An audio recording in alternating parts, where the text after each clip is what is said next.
We'll be having Madam Patient. She dropped. I'm not sure what happened. She'll be coming up in a bit.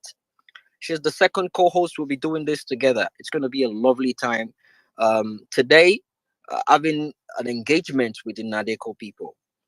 Um, I have on the speaker section my most beloved elder brother, Babatunde Badamosi, a patriot, a man of his own words, a man of valor. Akikonju Okunrin Ogun. God bless you. Thanks for being here with us. Is among the speakers today, and we have the Nadeko Handu themselves. They're here, present, and very soon we'll be pulling up the speakers as they tune in. They will be coming up to speak and address the well-meaning Nigerians regarding the state of the nation and what's in play regarding how we can salvage what is left of our country. Thank you guys. Thanks for coming. God bless you all. I see the regulars. I've seen a lot of requests already. Oh my goodness. People really want to speak today. Don't worry, we'll try our best to make sure we make use of the limited time we've got. Thanks for coming. I see every single one of you, Lady Pels.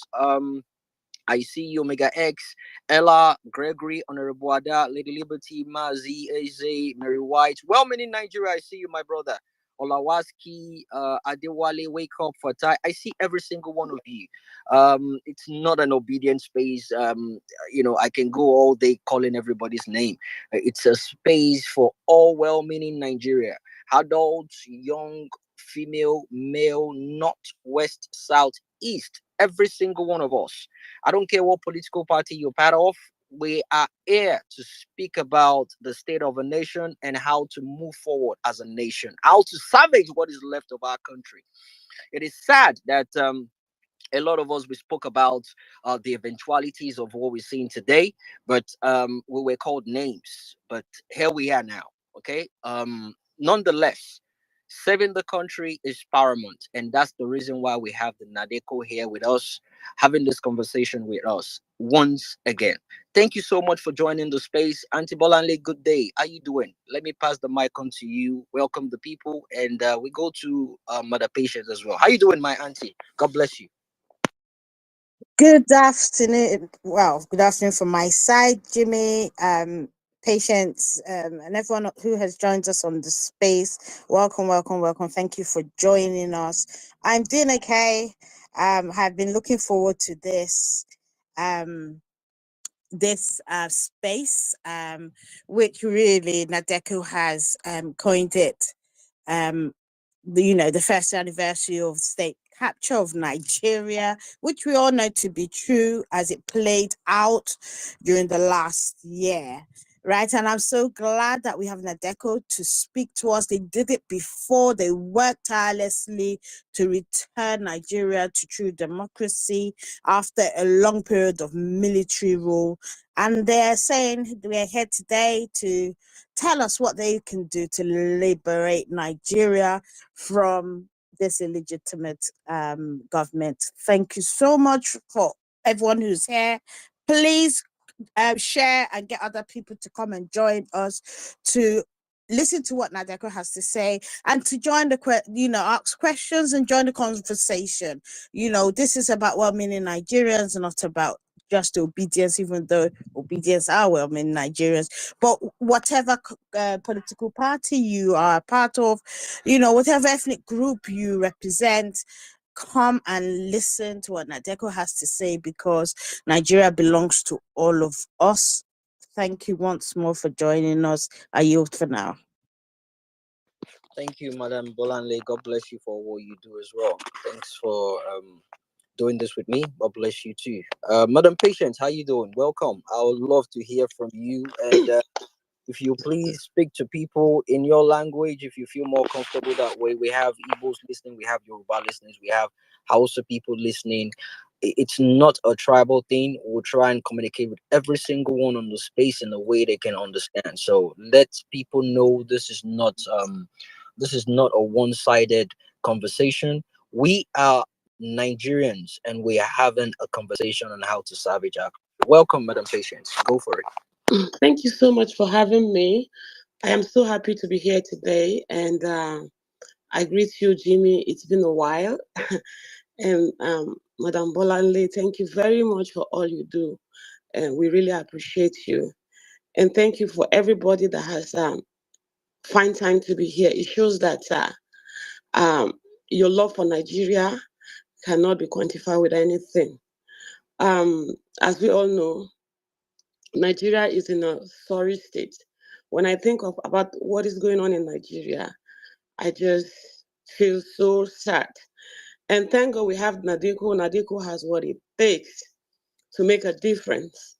And like I've always said, let's believe in what NADECO is doing, and let's rally around NADECO to see how we can support NADECO to ensure that we nip all these things in the bud.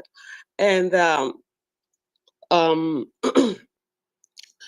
let me and then please, if you're in the space, please share, let everybody join. We need everyone on board. We need all Nigerians on board. This is an emergency. This is a state of emergency. We need everyone on board. We need people to be educated, to know their rights, to know the power they yield, that the power is in their hands. There's something they can do to change the situation. So they shouldn't just continue to just sit on the fence and do nothing. And they shouldn't be scared. The power is in their hands. We cannot continue to allow a few criminals and a drug baron who has stole his way to become the president, to continue to oppress the masses and continue to enrich themselves, you know, at the detriment of the poor masses. Assalamu alaikum, ina kira ne ga mutanen Najeriya. Duk inda kuke ku fito da kwanku da kwarkwatan ku zo ku ji abin da Nadeko suke so su faɗa a yau. Nadeko suna da abubuwa diya da suke so su yi da za su canja Najeriya. Duk inda kake ka fito, yanzu ba lokacin da zamu zauna a katanga bane, ba lokacin zamu zauna mu ce a'a to ai wannan bai shafe mu bane. Wannan abin ya shafe duk 'yan Najeriya, ya shafe duk talakokin Najeriya. Domin menene wannan masu mutanen nan wanda suka kwaci yancin mutane suka zauna a kai domin su ji daɗi ma kansu da iyalansu, kuma sun bar a talakoki suna wahala. Asibitoci ma ba su da kyau, ba komai. In ka je nan a yi kidnapping, in ka je can, in ma baka da lafiya, in ka je asibiti ba magunguna. In yau din nan wani abu ta same ka, in ka je asibiti to kawai sai a ce rest in peace. Domin ba abin da yake aiki a Najeriya. So yanzu lokaci ne ya kamata mu aje kabilanci a gefe, mu aje wani abun addini a gefe, mu haɗa kai. Ko ba haka ba, an ce in ka je kasuwa ka siya abu, ba abin da ake siya a kasuwa ce wannan na Ibo ne, a wannan kuɗin da Ibo zai siya daban, o wannan kuɗin da Bahaushe zai siya daban, wannan kuɗin da ake sa Bayarabe daban. Komi da dukan mu 'yan Najeriya ne in aka zo. Amma kar mu yarda wannan politicians su sa sagu a tsakaninmu. Suna sa sagu a tsakaninmu ne domin mu yi faɗa da junanmu, so da su ci gaba da yin abin da suke yi. Amma yanzu gaskiya an yunwa ba ta da kabila, yunwa ba ta da addini, yunwa ba ta san komi ba. Kawai yunwa dai kawai yunwa ne. Kuma mu mutane ne kafin aka zo aka fara magana wani addini ko kabilanci. Domin haka ina kiran ku ne 'yan Najeriya, ku zo mu haɗa kai, mu ce to ya isa, mu ce ba za a iya cin gaba a haka ba, wahalar ta yi yawa. Thank you very much for the opportunity. Let me leave another. Thank you so much, Jimmy. And let me yield. Thank you. Welcome. God bless you. Thanks for that. And I really appreciate you speaking in Hausa for people that speaks and understands Hausa. God bless you, my lovely sister. Once again, guys, welcome. I see you, Nelson. Nice to have you around. God bless you, my brother. Nice to have you around. God bless you. Thanks for joining the space. Um, we're speaking about Nigeria and the state of the nation, and we have NADECO here with us to speak to us and let us know what is going on, what they have in play right now, and how we can go about salvaging what is left of our country. So, but before then, let me say this categorically that I'm a Nigerian from the Yoruba tribe, and I wholeheartedly support and believe in Peter Obi, right? And I believe if he had been given his mandate, we wouldn't be in the state at which we are right now in Nigeria. Um, right now, if we had the choice, I would rather them kick out the current government right now and put Obi there. That's the man that can do it. He's not biased, and this is one of the reasons why I'm still on this course. Peter Obi um, is the most preferred candidate, and he won the election. We all know that he won that election clean and clear, and it's one of the major reasons why I'm still on this and trying to make sure we get our stolen mandate. It's one thing for you to snatch it, grab it, and run away with it. You've run away with it, but you don't know what to do with it right now. We need our stolen mandate back. The country is going to hell. We need to salvage what is left of our country, and we need to work together. We might say it's not about the whole party thing, but somehow, regardless how toxic people see obedience, you can say we've been right all along. That is certain. We've been right all along. We are just so aggressive towards wanting the betterment of our country, and we will get it. And for the record, we have three major candidates that came out from the three major tribes in Nigeria: the Igbo, Yoruba, Hausa. The Hausa man wanted people to vote for him because of his tribe. The Yoruba man wanted people to vote for him because of his tribe. The Igbo man said it loud and clear. Do not vote for me because I'm an Igbo man. Do not vote for me because of tribe. Vote for me because I have what it takes to govern the country.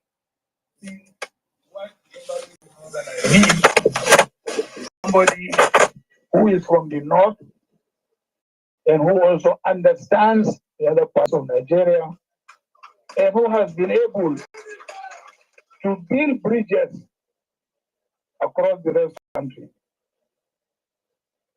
This is what the northerner needs. He doesn't need a Yoruba candidate or an Igbo candidate. This is what the northerner needs.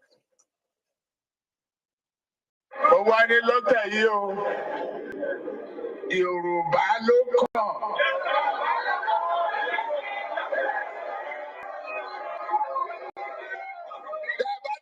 Yorùbá náà, èmi ló kàn.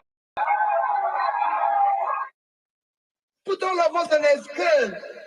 Let's know who we are. Let's ask questions who we are. Let's verify who we are. It is important for you. Do not say because Peter Obi is from the east, I will vote for him. Do not vote for me because I'm an Igbo man.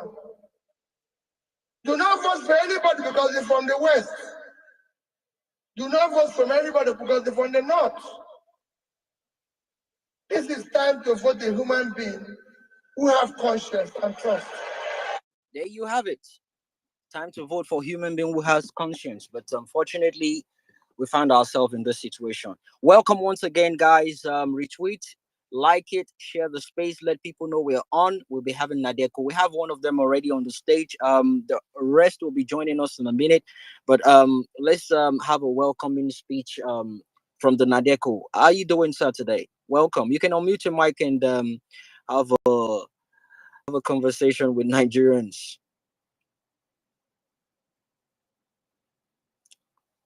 NADECO, are you there?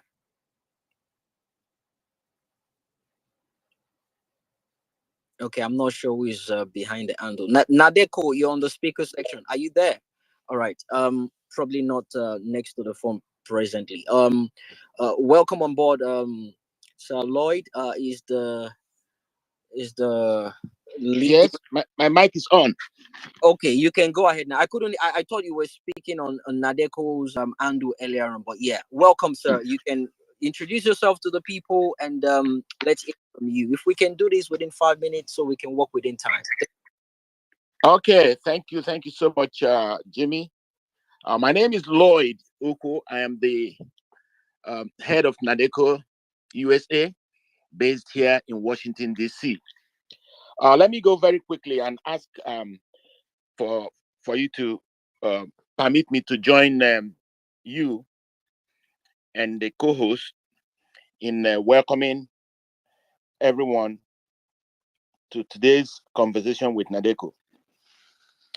NADECO considers it not only a privilege, but a much needed opportunity to speak with the only generation capable of repossessing Nigeria from the state capture that is taking place right now.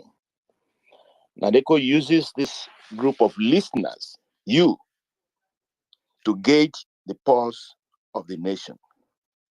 You tell us what we must do to save Nigeria. We tell you what we are currently doing, and you tell us if we are doing enough. So let the conversation begin. We have lined up a few NADECO officials to speak briefly. Okay, I'm actually looking for them. Have they requested for the mic? I actually want to bring them up so we can, go ahead, sir. I'm not sure if you can let them know to request for the mic. I'll pull them up, sir. Okay, they will speak very briefly, and thereafter we will have what I consider a national conversation. But before I sign off, let me say this. I want you to know that there is light at the end of the tunnel. The illegal and illegitimate administration of Mr. Tinubu is gradually coming to an end. Fortunately, through its actions and inactions. What in Lontenese you call unforced errors. The hunger, which is the climax of the suffering of humanity and the economy he knowingly destroyed, will soon hunt him down. Tinubu's administration will not be around to celebrate its 1 year anniversary. NADECO didn't make this up. The facts and circumstances are all over the place. The indicators are all over. Worst of all is his level of cluelessness. Open your Oxford dictionary and look up the word cluelessness, and you will see Mr. Tinubu's name. Can you imagine sending EFCC to arrest Bureau de Change people? They are not the problem. Where are they getting the money from? Tinubu knows where they're getting the money from, but he has chosen to go after. Are you there, sir? Yeah, you can't hear me? Can anybody hear me? I hear you, Jimmy, and I hear Dr. Lloyd. I was speaking. Oh, I got kicked out of my space. That has happened to me before. I'm not sure what happened, but yeah, you can. Wow. Yeah, I got kicked out, and I don't know how that works, but yeah, you can go on and speak. And when it's done, just let me know so I read out the table for people to know. Okay, Dr. Lloyd, do you want to go on, sir? Okay, we know that the Biden, Britain, EU, and co are urging him on. They're telling him to continue, that Nigerians cannot do anything. In fact, that was probably one of the reasons the Secretary of State visited Nigeria recently. Tinubu has been blackmailed into being their stooge. The government of Lagos, for example, wants to feed people. That's not the problem either. They want to provide food at the Mama Put for people to go there and eat. I'm still saying all to tell you how clueless they are about what the issues and the problems are in Nigeria. NADECO's main worry now, today, is what happens the day after his government collapses, because his government is going down. This government cannot sustain what is happening right now.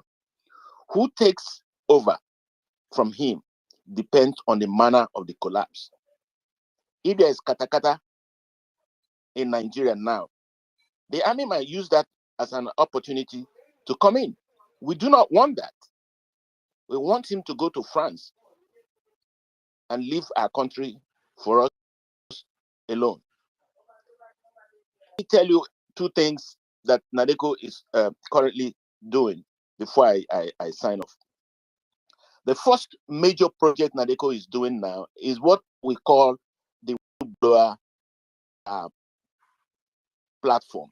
Huge mega website where we will have a hall of shame for Nigerian politicians. We have Looters Club of Nigeria, where Nigerians will provide names of the people who have looted all our resources. It's interactive. Nigerians will provide us information about what they know about our corrupt leaders. So that website is under construction now.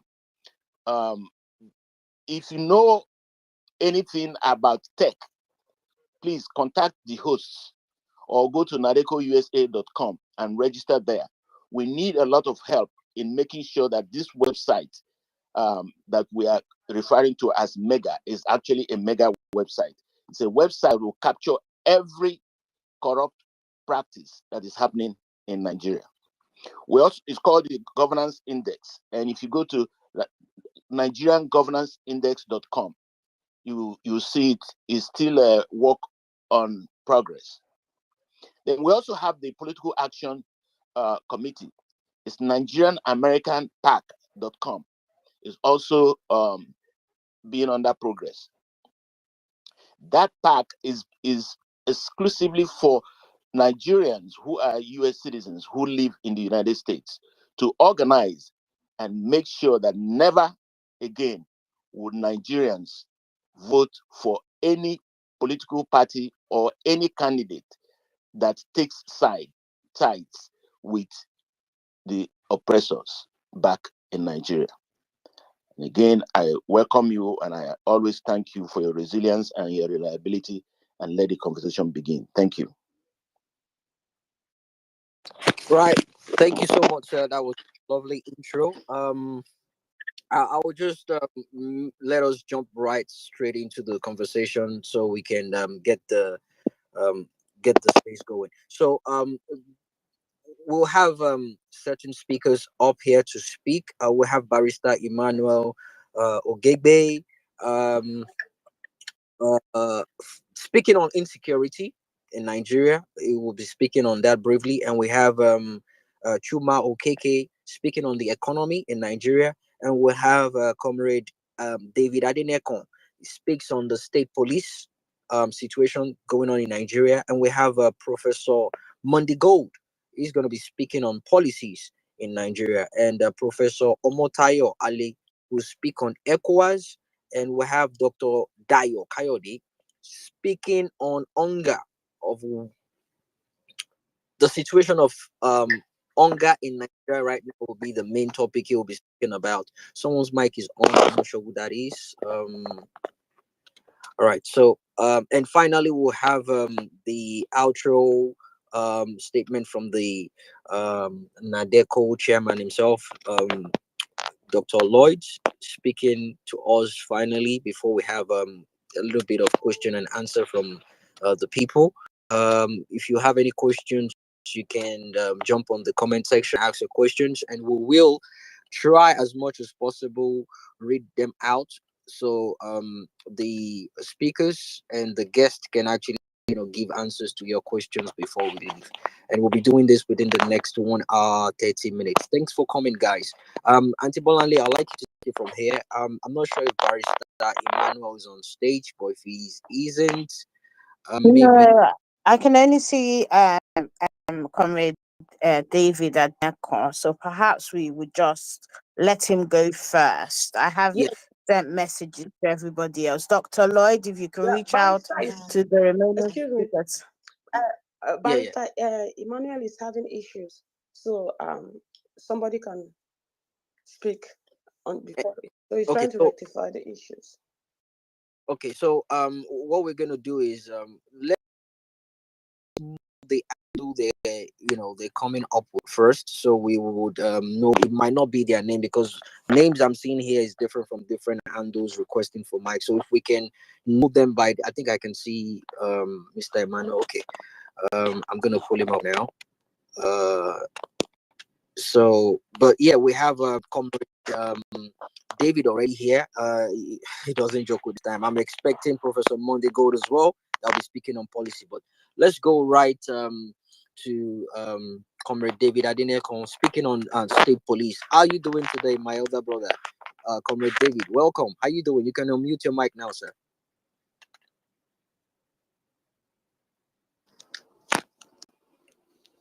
Comrade David, are you there? Yeah.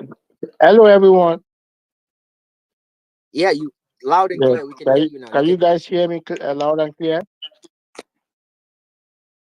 Yes, we can. Mr. Emmanuel, can you mute your mic, please? Thank you. Mr. David, you can go ahead. Yeah. This is it's still morning here in Chicago, the windy city. Good morning, Nigeria. Good morning, everyone in diaspora. My name is David Adeneko. I'm the spokesperson for NADECO, and I'm going to be talking about state police. I'm pretty sure that we have all been hearing about the Tinubu government saying that he has called the governor and they have agreed to have state police in Nigeria. The issue then is, yes, the idea of state police is a great idea, but how is it going to work? How is it going to work when we look at the constitution of our country, the fraudulent constitution of 1999? Where do we start from? Do we even have security in Nigeria? There's no doubt that the state police is a great idea because policing a community evolved from the people. It evolved from the grassroots. So when you don't have a police that evolved from the people, it's all a sham. The Nigerian police force is a sham. It is a sham. The first law of nature is self-preservation. So when you don't have a police to protect life and property that evolved from the grassroots, then it's a sham. So where do we start from? If we are now saying that we want to have a state police, on what basis? If you look at the way this president came on board, it is that to us, NADECO USA, it still remain an illegitimate government, regardless of what the Supreme Court says. It's an illegitimate. So how does he even have the will, the political will, to mobilize and galvanize the base to support state police in Nigeria? I think they are trying to do the right thing in a wrong direction. They are trying to build a house in a faulty foundation. Yes, state police is an effective policy for community policing. Yes, we all know that. But how do you go about it? How do you make it happen? In a corrupt society, how do you make it happen when there is no goodwill? This government lacks goodwill of the people. That's why it's been having problems. And then the executive director of NADECO just talked about him going to the Western world to look for support. That won't save him. The government starts from the people. The world is now becoming a small village where information is out there. The Nigerians are waking up from their slumber. They are waking up to realize that the power belongs to the people. Power does not belong to the United States. Power does not belong to European Union. The power to govern Nigeria belongs to us. And we have to take it back. Whichever way we have to take it back. Either makes peaceful resolution impossible. Make violent revolution possible.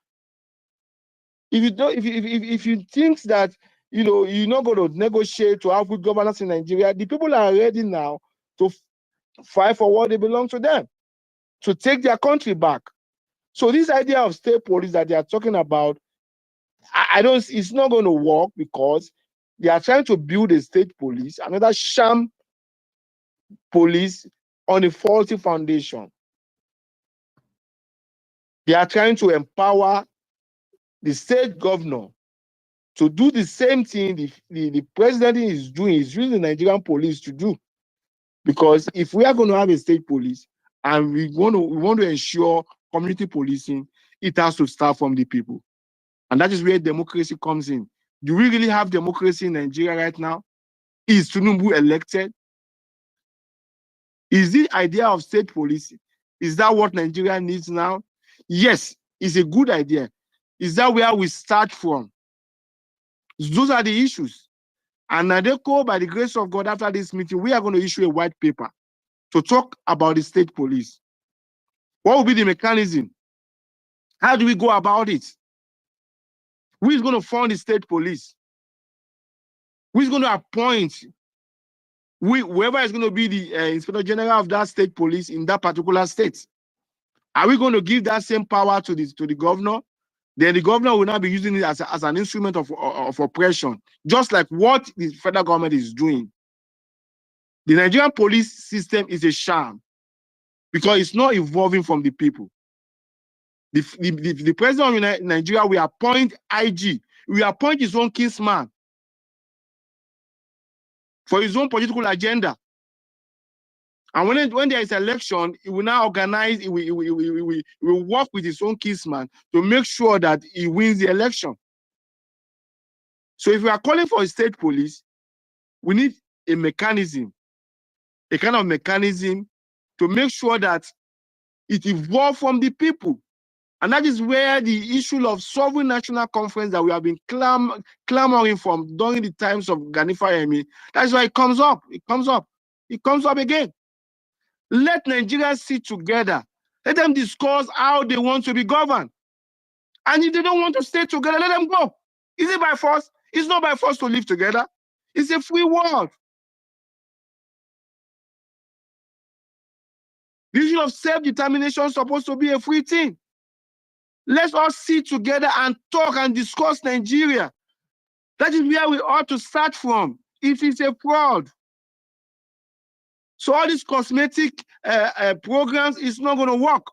We have to start from the foundation.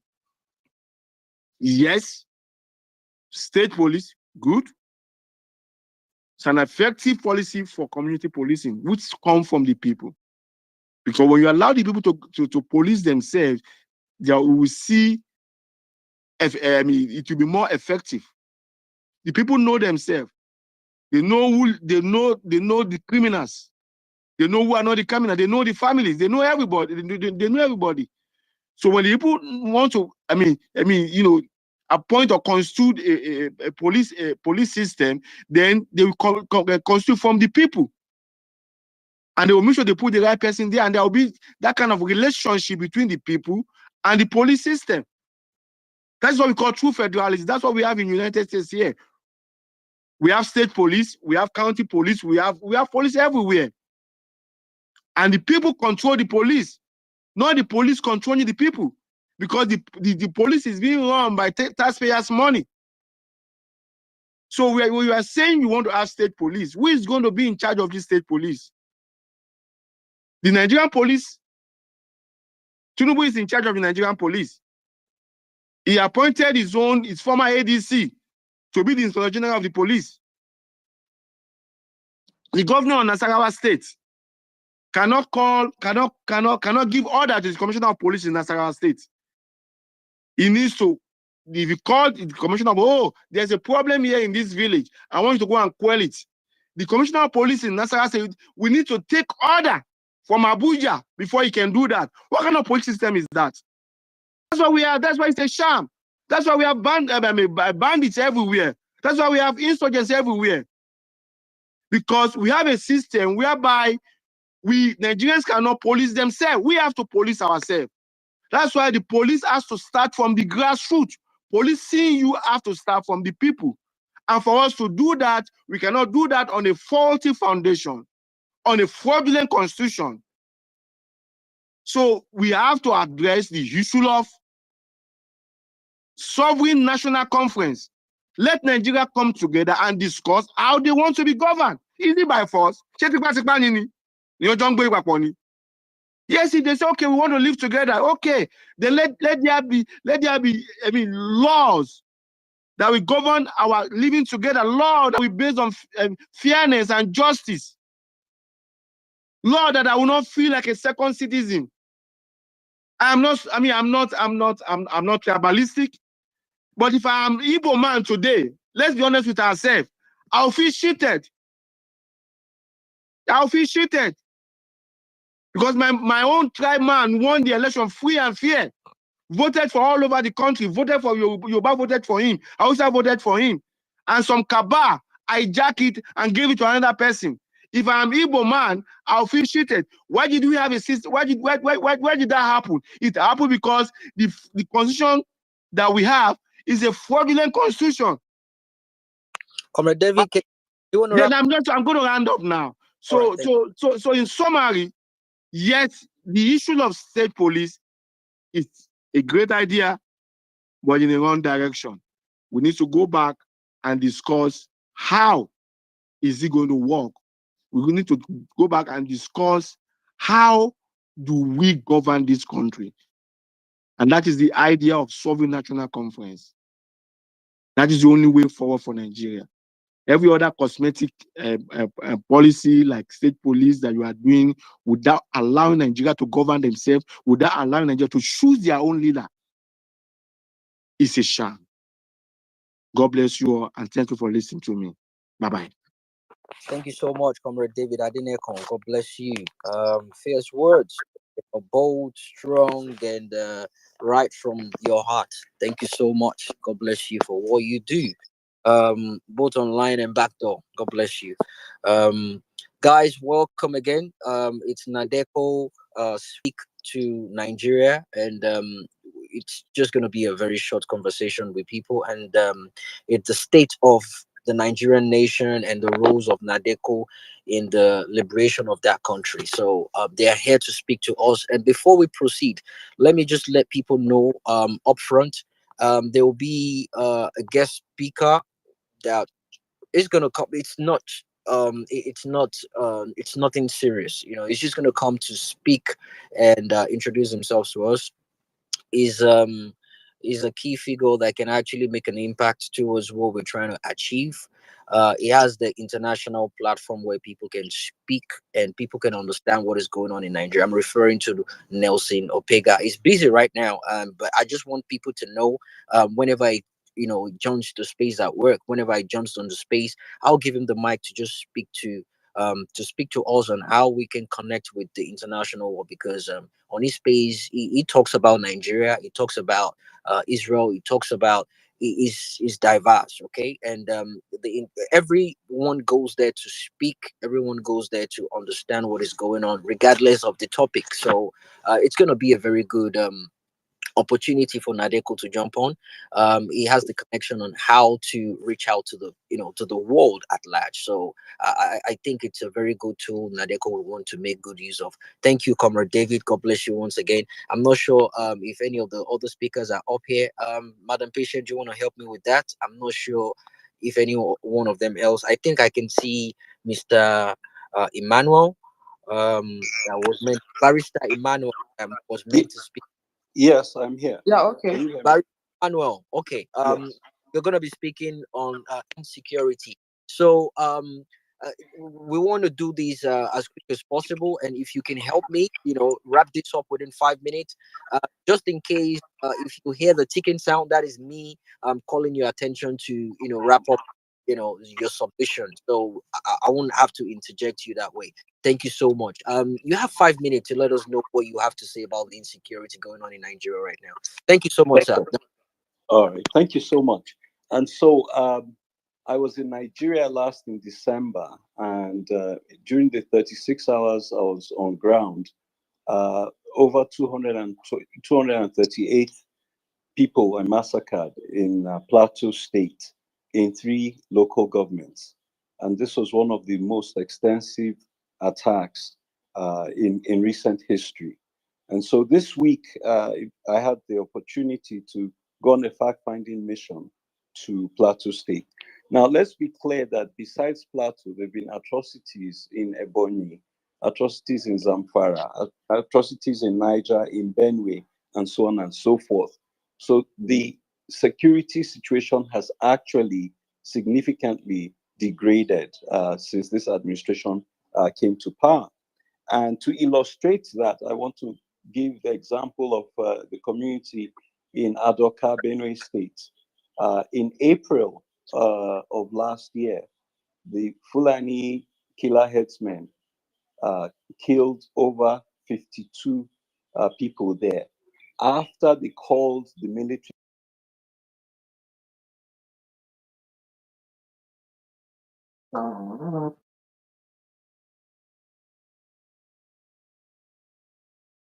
Dr. Emmanuel, we're losing you. Can you check your connection because we can't hear you right now? I beg your pardon? All right, now go on. We lost you for a little bit. Go on, sir. All right. And so we thought that after the regime of General Buhari, who enabled the massacres by his kinsmen, that we would have a respite, at least by the fact that, he was gone. But just 2 weeks ago, the same community was attacked again, and over a dozen young people were slaughtered. And so we see that there has been no sea change in the security situation, and it is the same or worse than before now. On my visit to Plateau, fact finding the last couple of days, it was really horrendous. I saw, a man who lost his wife and 5 children. They were burnt to ashes, and of course, no one has been arrested or prosecuted for that atrocity that lasted 3 days. I also visited another community that I had gone on fact-finding mission to in 2017. And I said to the community leader, I said, I hope you've not been attacked again since then. And he told me, we've been attacked 7 times. We have lost 10% of our population. 10% of our population has been killed. This is staggering statistics, considering that this is a heavily underreported war. And my conclusion at this point is that these Fulani massacres, if we look at them historically from the 1804 jihad into pre-Nigeria, this is probably the longest running war and genocide in the world. Think about it, 1804 till now, these attacks have been going on, and the world is not paying attention to it. And so, I emphasize that the fact, if we cannot have security adequately addressed when the Fulani are not in power, then what really is the hope for this country? You would think that the very minimum that a government can provide is security. And it looks like we have another 8 years of this nonsense going on. And so these are some of the, findings that we saw during this trip to Plateau this week. And the expectation now, obviously, is that there will be solutions. But quite on the contrary,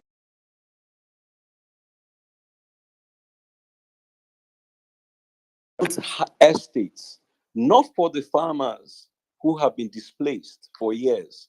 Farmers in Benue State have been displaced for over 6 years, which means that they are not producing food. Instead of prioritizing the rehabilitation of farmers so that they can farm and crash food prices, this administration has decided to build estates in 7 states for the herdsmen. And so we're only not just addressing the problem, we're compounding the problem. And that cannot be good for the future of Nigeria. So we have a situation of insecurity, and we also have a situation of food insecurity. And both of them are actually related. For so long as farmers are not rehabilitated, They will not be able to farm, and food prices will continue to skyrocket. Now, recently, the administration said that they are rehabilitating 160,000 ex-terrorists. But we have not heard about them rehabilitating the IDPs who are in camps. Now, IDPs from the Northeast, Goza, for example, have been IDPs for 10 years and nobody has rehabilitated them. IDPs from Benue have been IDPs for 6 years. And then the response of the Nigerian government is that they want to build estates for the people who essentially are responsible for these atrocities, both in the Northeast and and in the Middle Belt. And so we do have a very alarming situation in Nigeria. And by the time you include the economic pressure from ballooning prices, it's very clear that we are sitting on a time bomb. And when it implodes, it's anyone's guess how it will play out. But things are not well in the nation Nigeria right now. Thank you. Wow, um, that was so well put together within the frame. So much for that. So I gave you extra time. We're time conscious. That was yeah. We all things are really different in Nigeria right now. The level at which people are being kidnapped is, man, it's crazy. But yeah, we're all seeing every single thing going on in that country. So I think personally we have a long way to go, but we're making good steps. We're making bold steps. We're working towards it. But Olale, want to say something? Yes, I'm saying anybody who knows. I mean, the genocide in the Middle Belt has been something that has been close to my heart, and I've protested and planned protests with others to ensure that the international community are aware of what's going on, and that the mischaracterization of that genocide is part of the problem. But the biggest problem is the lack of political will, right, to do what is right for Nigerians, because these herdsmen are coming from outside of Nigeria into Nigeria, but somehow their rights are seemingly greater than the rights of indigenous communities in Nigeria. And it has to take somebody who has the political will to make that change and protect the people. Let's be clear, Tinubu does not have the political will. He is an illegitimate president, right? And because of the issues around legitimacy, he is going to always pander to those who have helped him get into power, right? And that is part of the problem. We need to, decisive action, right? Be it on a international basis or even in Nigeria. And NADECO will, I mean, hopefully before the end of the space, will tell us what they're going to do to address this. At the same time, before I just round up now, please, on the Jumbotron, I have put the NADECO X handle, Twitter handle. Please follow the handle. They put things out there, but they lack the visibility that we need to get the messages across. Likewise, is also on the Jumbotron.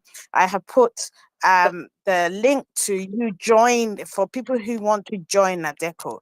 Right, let's be very clear.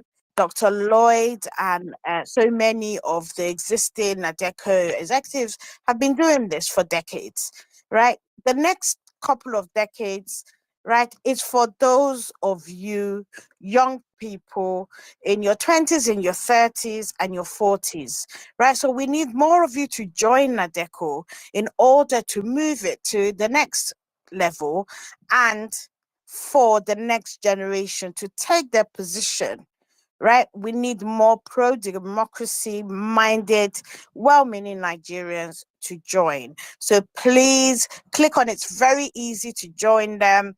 Once you've joined at a point, we would have that conversation about what role you can play, be it on IT front, be it on policy, whatever it is that you can do, you will make a difference. So let's take NADECO to the 2.0, as Jimmy says, and for the next generation to come. Thank you, I yield. Thank you so much. That was beautiful. One's mic is on. Ayo, if I could quickly respond to her, she made a very important point about the current regime pandering to special interests for political perpetuation. Now, what we need to understand is this: Buhari established a $4 billion train rail from Nigeria into Niger so that they could import Fulanis to come and vote and retain the presidency in APC. Now, Tinubu, on the other hand, is trying to establish, Fulani enclaves in 7 states to win Fulani support for his perpetuation in power. So, she's very right. This is there's no political will to resolve this, and this is a desperate gamble to stay in power. Thank you very much. That was a beautiful way to put it. I was going to mention that, but unfortunately took that out of my mouth. But yeah, the purpose of the conversation is for all these topics to be spoken about by the guest speaker, and let me use the opportunity to welcome Mr. Dr. Kayode Dayo, right? He's going to be speaking on hunger, and we have I think we have Chuma Okeke that will be speaking on economy. I think we both have them on the speaker section. I think Dr. Chuma dropped. All right, but we have Dr. Kayode here. He's going to be speaking now on what's that again? Hunger in Nigeria. We've not seen Professor Omotayo. We've not seen Professor Mondigold. Hopefully, before Dr. Dayo Kayode finishes, they'll probably be here with us. Thank you so much, guys. You can retweet, share the space with people, let them join, and enjoy this conversation with NADECO. Dr. Dayo Kayode, how you doing today, sir? You have 10 minutes, sir. You can unmute your mic and speak.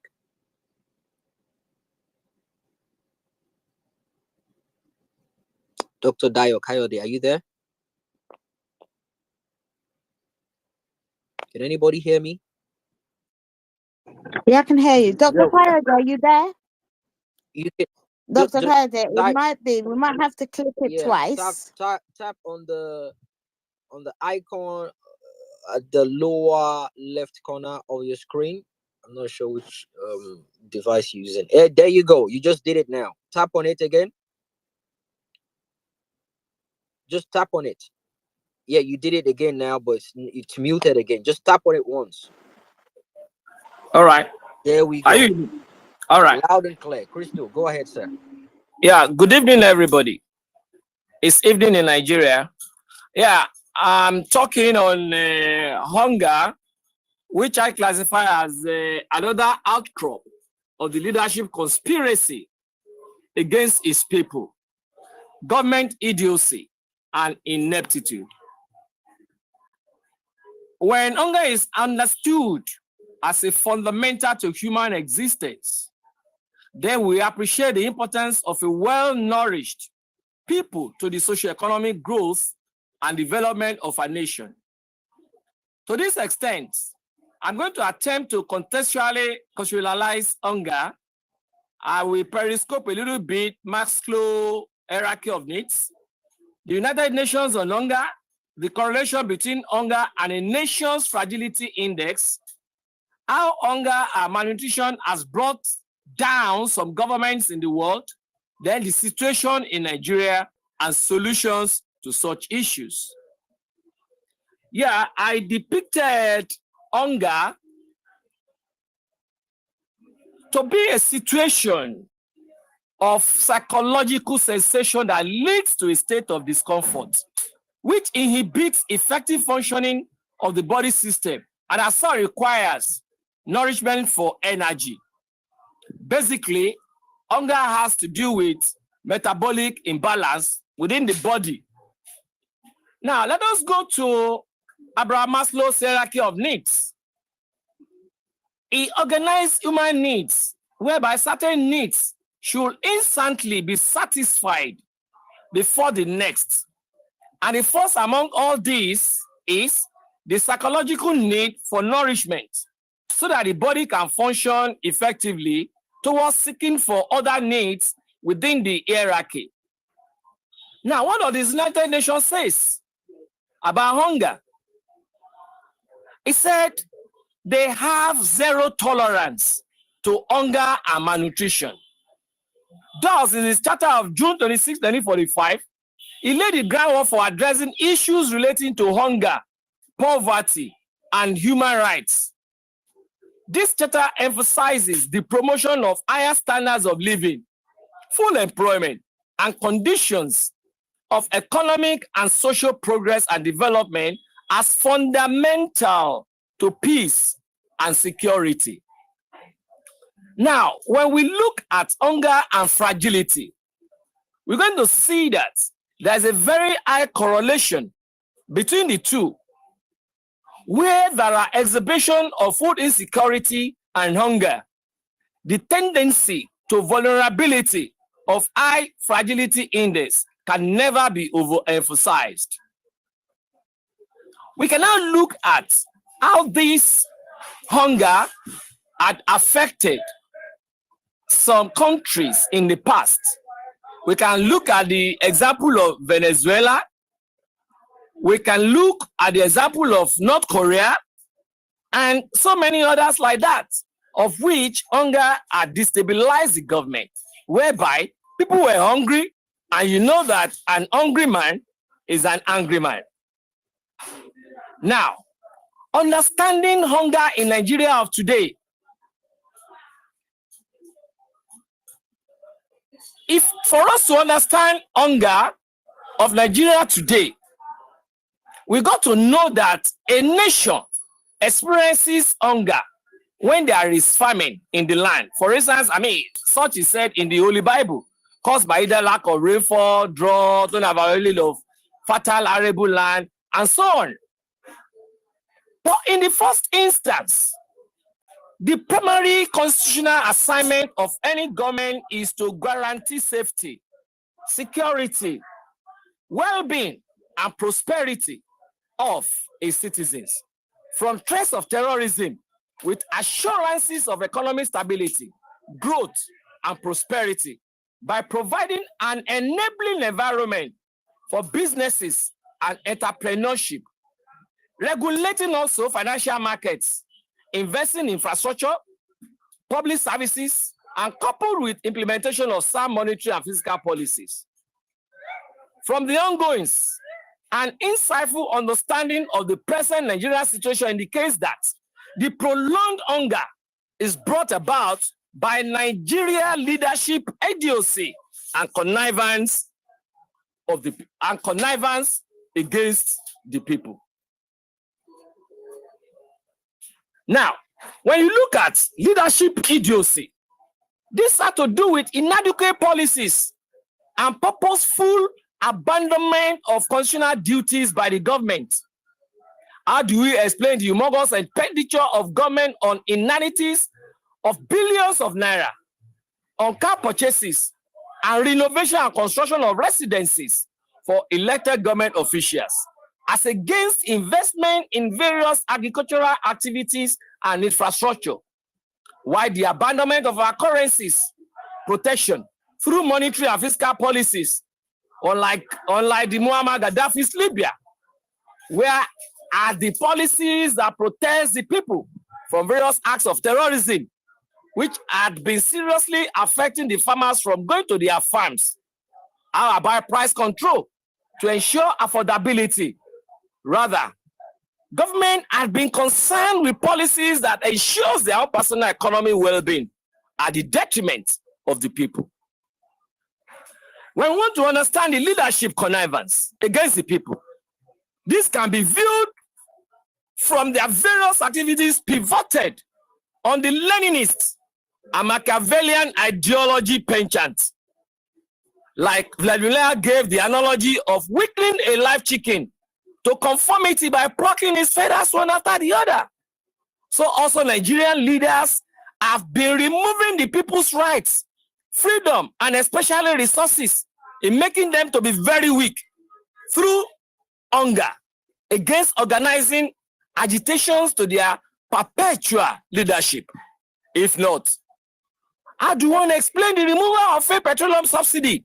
You can Google DSDPC policy of NNPC to know that it is fake, which increased the price of PMS from 190 naira per liter to now over 600 naira per liter. Despite that, NNPC was allegedly making 100 naira per liter profits while selling for 190 naira per liter. This was also corroborated by the 10th National Assembly, knowing that such will have spiral inflation effects on the economy. Government allow insecurity to fester in the country, as such displacing the people. You can also Google what Baraje said, that APC brought in militias from Mali, Sierra Leone, and others to win 2015 elections in daily independence of February 4, 2021. Unaccounted and non-transparent distribution of monies to people through various anti-interventions without any visible effect on the economy, as against investing such monies in various GDP generative endeavors, allowing the free fall of the national currency against other currencies without any form of protection. Intentional abject neglect of price control and consumer protection mechanism, all in a bid to drastically reduce the purchasing powers of the people, so as to force them into submission for further perpetuation of their rulership on the people. The ongoing discussions and expositions must have been enlightening enough in assessing and evaluating the present predicament of excruciating hunger upon Nigerians. Consequent upon contributing factors, we should be able to locate the appropriate antidotes of therapy in averting the experiences of those nations narrated above, because an empty stomach has no ears. These militating antidotes will be located within the government and the people. But because of our time, I will lay more emphasis on that of the people. Nigerians must at this time be ready to hold their destinies in their own hands by not totally leaving it in the hands of the government and their external collaborators of IMF and World Bank. This therefore calls for self-education and knowledge seeking. These are veritable defensive tools for analyzing, understanding, contextual engagement, and insightful scientific interrogation of exploitative government policies that has direct negative impacts on the socio-economic livelihood and survival of the people. We must not jettison legal and political advocacy alongside adoption of international pressure on our government. Equally, this present conundrum of leadership conspiracy, disconnected, along with abandonment requires people's resilience, resistance, with some radical and proactive strategies away from the current docility being exhibited. Essentially, the people must develop their own strategies in stopping the anarchist leaders from purposeful unleashing hardship of hunger on them through enduring civil disobedience to achieving a just society where the sanctity of their affordable access to nutritious food, safety, coupled with meaningful economic well-being, can be assured.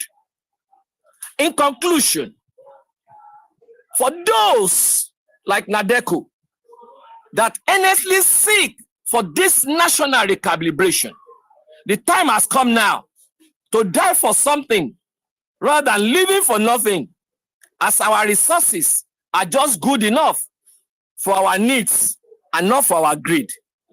Intrinsically, a people that refuses to emancipate itself from the brutish Leninists, and Machiavellian oppressive leadership will be perpetually emaciated under such oligarchies. Thank you. Thank you so much, Dr. Kayode, for your submission. Basically, what you're saying is they are using hunger they have weaponized hunger. Basically, is what you're saying. We know that because obviously people who are hungry and cannot, manage to feed themselves on a regular basis. If you offer them 5,000 naira, 10,000 naira, bag of rice and whatnot, they will sell their conscience and their votes. Thank you so much for your submission, sir. It's well received. Dr. Lloyd, help me out here. Is there any other of NADECO people on the space? I can't see anybody at the moment. Chuma Okeke. Right. Is Chuma there? I can't see him. Okay, if Chuma is not there, can you recognize the young man who said he wanted to speak, Mr. Eddie Edwards? Right. Has he requested the mic? Because I can't see a request from him. Eddie, I told you to request the mic. Do so now. What handle? What's their Twitter handle? So we might recognize them from that. They might be using a different Twitter handle.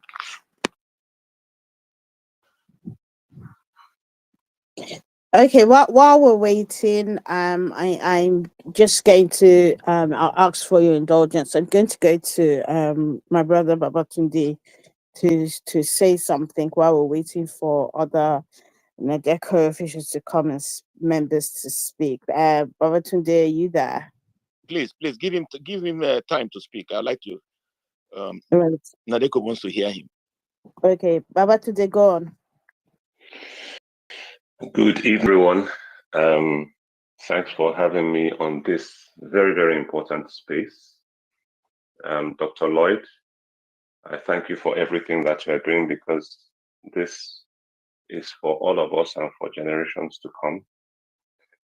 This NADECO struggle has been on since at least 1993. I'm a member of NADECO as well.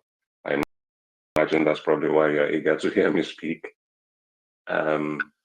Yes. Unfortunately for all of us, once Abdul Salami Abubakar had handed over, had started his return to democracy program, most of us switched off, thinking that we had achieved what we set out to achieve, which was democracy.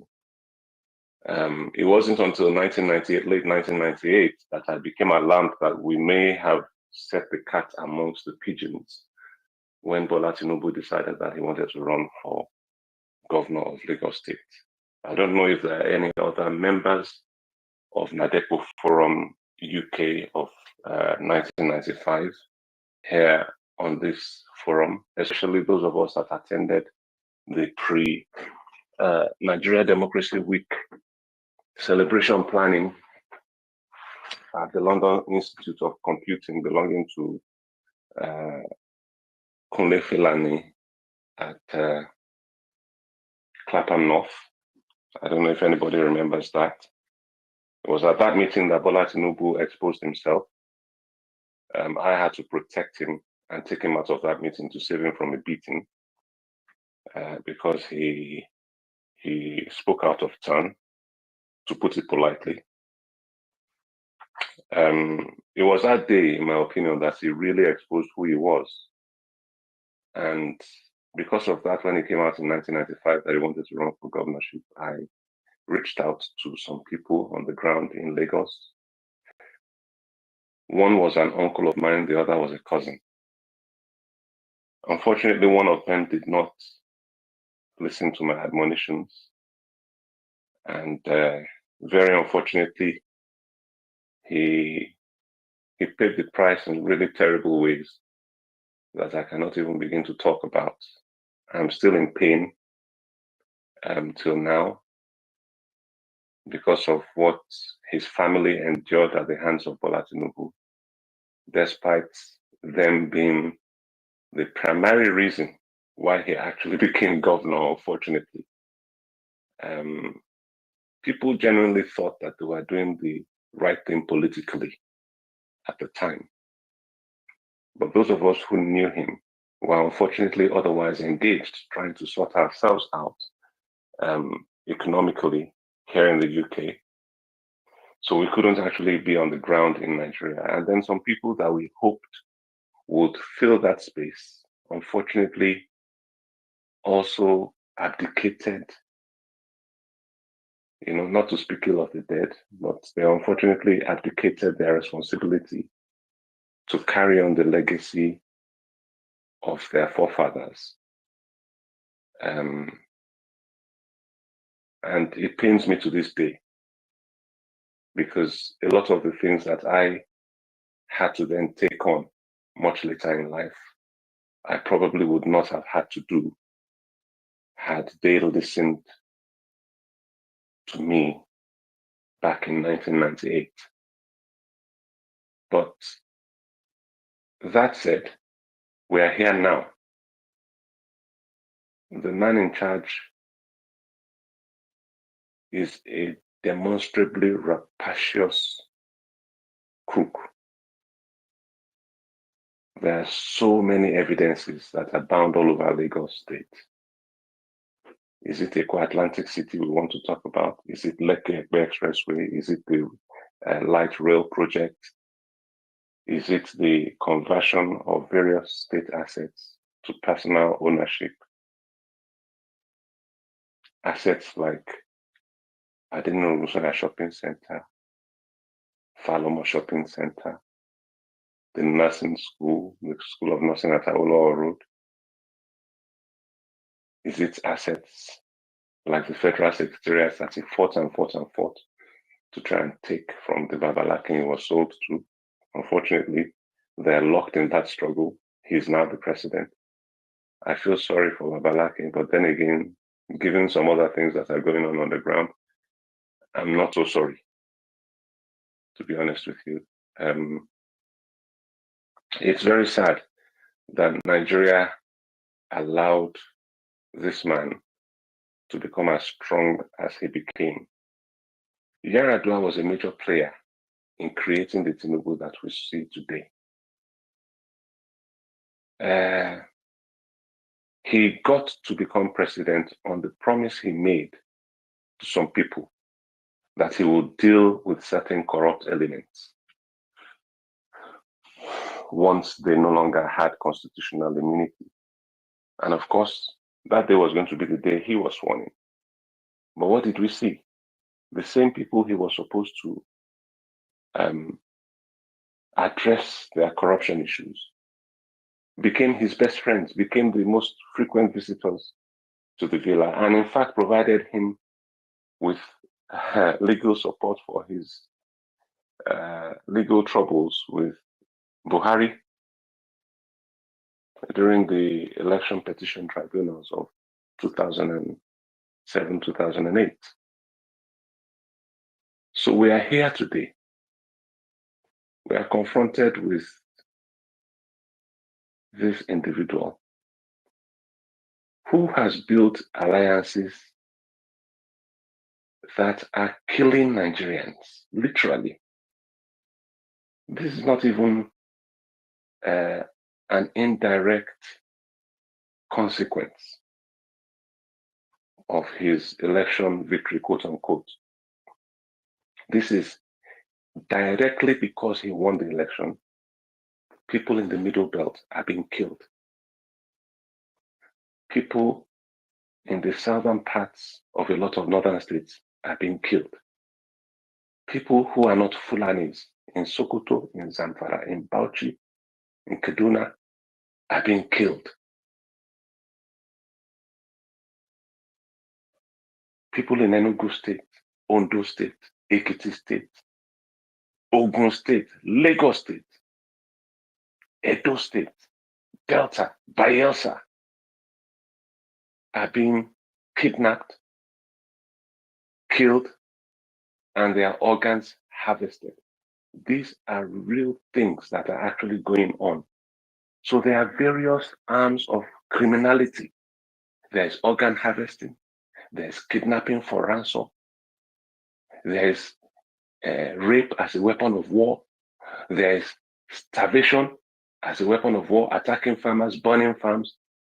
That's all part of the starvation strategy as a weapon of war. This war has been going on since 2010.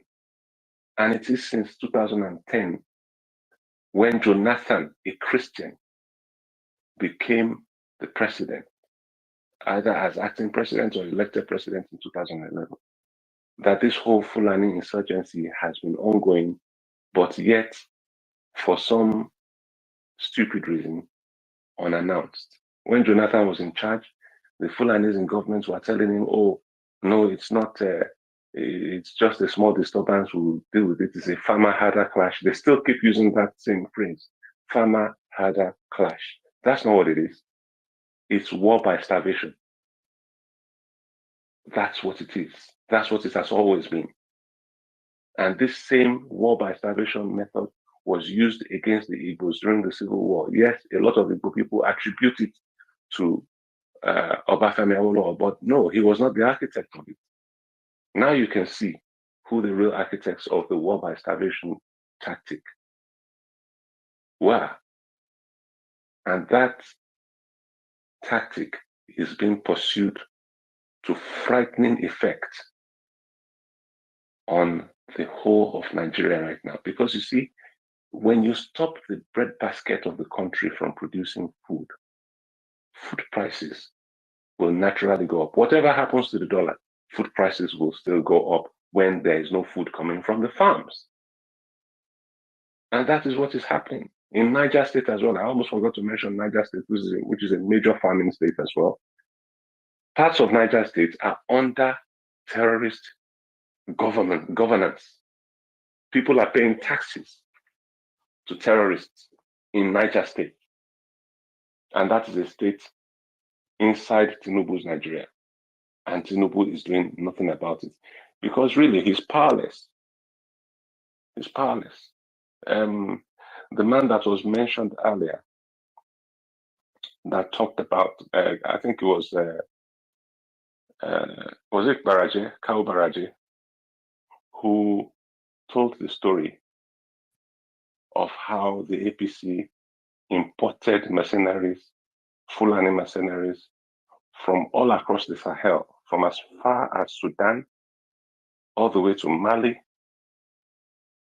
And of course, all those people have been kicked out of those countries now. The Southern Sudanese have taken charge of their country. So the Janjaweed, the Fulani Janjaweed have been kicked out of there. In Mali, there has been a coup.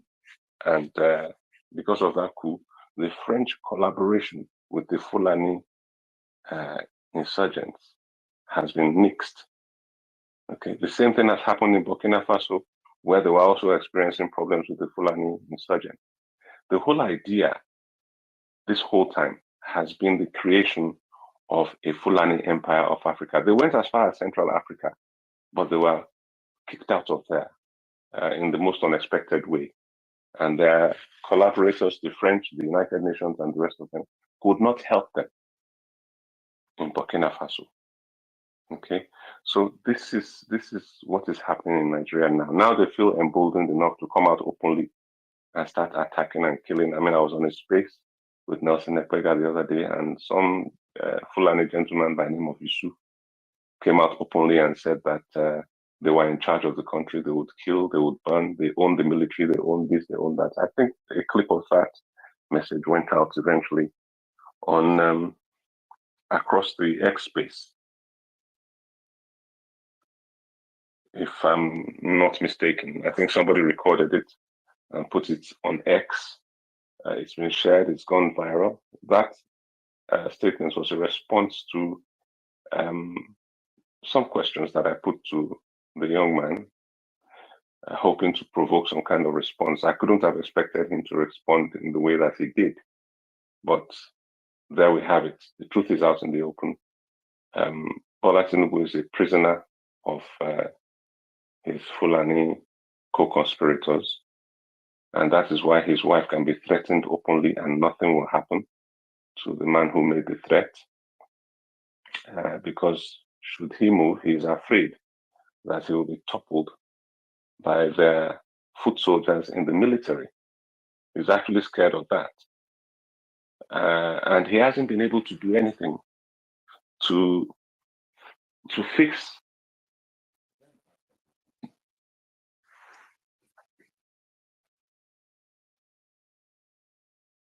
he's not been able to do anything to prevent that from happening, unfortunately for him. So it's up to Nigerians now to wake up and to take the bull by the horns. This kind of gathering is a step in the right direction, but it's not the only step. NADECO needs to be established and to also establish alliances across the world, not just amongst Nigerians, but amongst people across the world who are facing similar kinds of battles. El Salvador is a case in point where criminal elements took over the country, gangs ruled, and but fortunately for them, they were able to fight through elections and got somebody elected who started addressing the issue. The same problem is what the United States is facing right now, where gangs have taken over the government of the United States. It is real. It is real. Gangsters have taken over the government of the United States. They're importing more and more gangsters from all over the world into the United States to come and vote in the next elections to make sure that they stay in. And that is a tactic that has been used with great success by Buhari in Nigeria in 2014, 2015, and again in 2019. And Tinubu has also used the same tactics to lesser degrees of success, because in his own case, he had to actually buy INEC, buy all the necessary authorities to retain the legality that his government is in power, to sustain him in power. So we need to organize, we need to reach out to other groups across the world. And I think that the resources to do that, the human resources to make that happen, are within our reach. But we mustn't take things for granted. We mustn't sit back and say, oh, because this person is Nigerian, they will surely work with us. No, we have to reach out.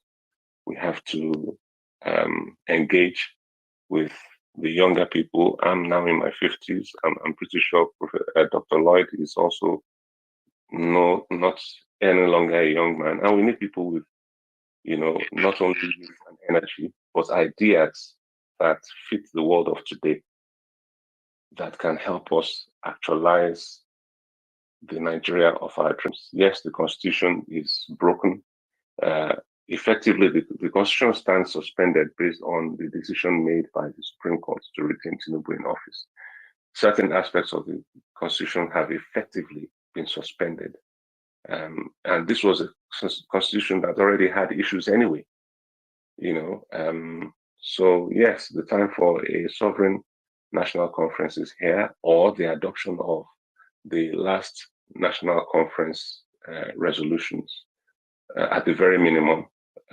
If we can get that to happen somehow, some way, we have to force certain people to the table, but we're not going to do it by just talking.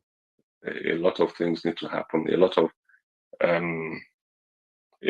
chess pieces on the global political scene need to fall into place for us to be able to make take effective action to make these things happen. So it's not just about Nigeria, because there are many, many interests. I mean, France is just one of the various interests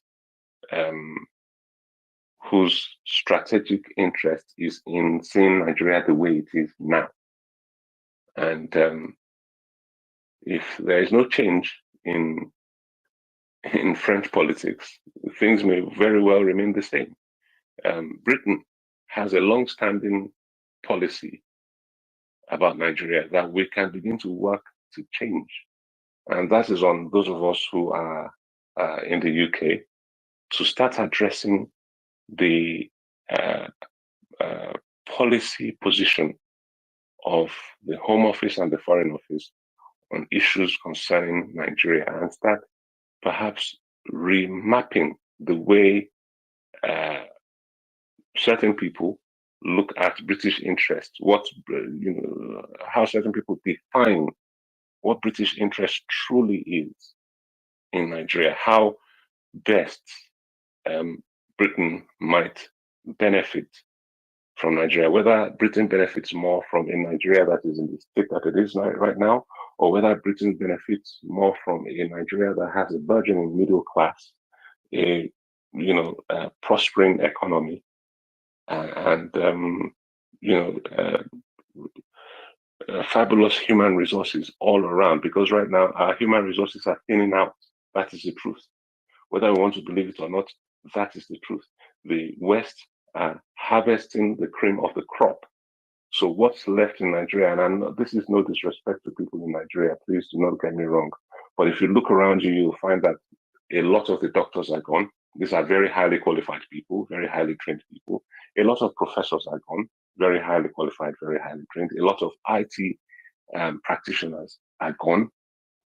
They're no longer in Nigeria. And those that remain among the IT practitioners, more than 70% of them are doing jobs that are remote, not in Nigeria. So they're not really tied to the Nigerian economy like that.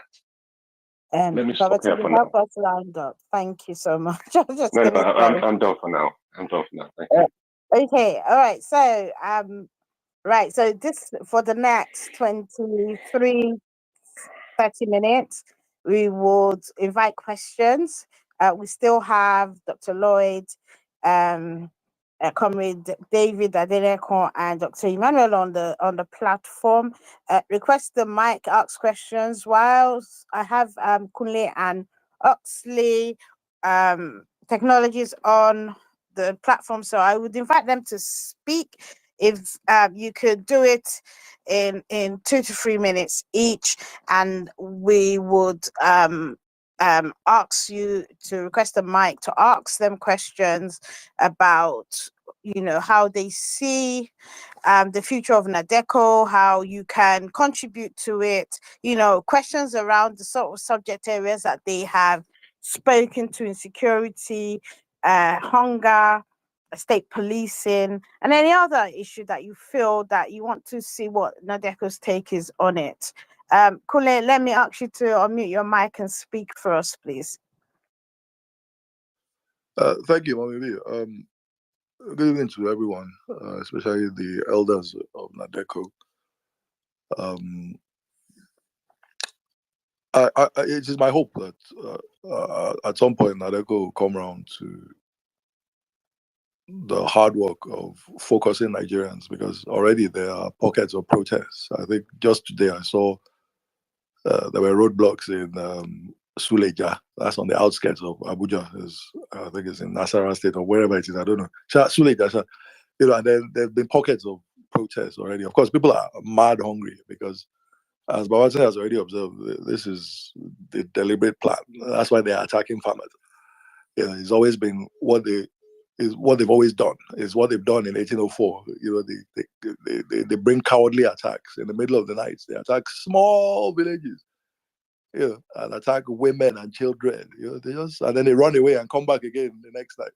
But I think the tragedy is Nigerians didn't see the grand plan. You got to hand it to these people. They've had a long-term plan, and they followed it. The minute they entered into alliances like the one Buhari did with Tinubu in 2014, and then they brought in characters like Oshibajo, that was the undoing of Nigeria, because it was at that point that the enemy became the government. So if you notice, 8 years of Buhari, he just kept on gaslighting Nigerians that, well, first of all, these people, they don't exist. No, don't worry, it's just look away. There's nothing to see here. And then people like me, if we say, but these Fulani headsmen are doing things here, they say, no, that's bigotry. How do you know they're Fulani? So I always refer everybody to what happened to Chief Olufalaye.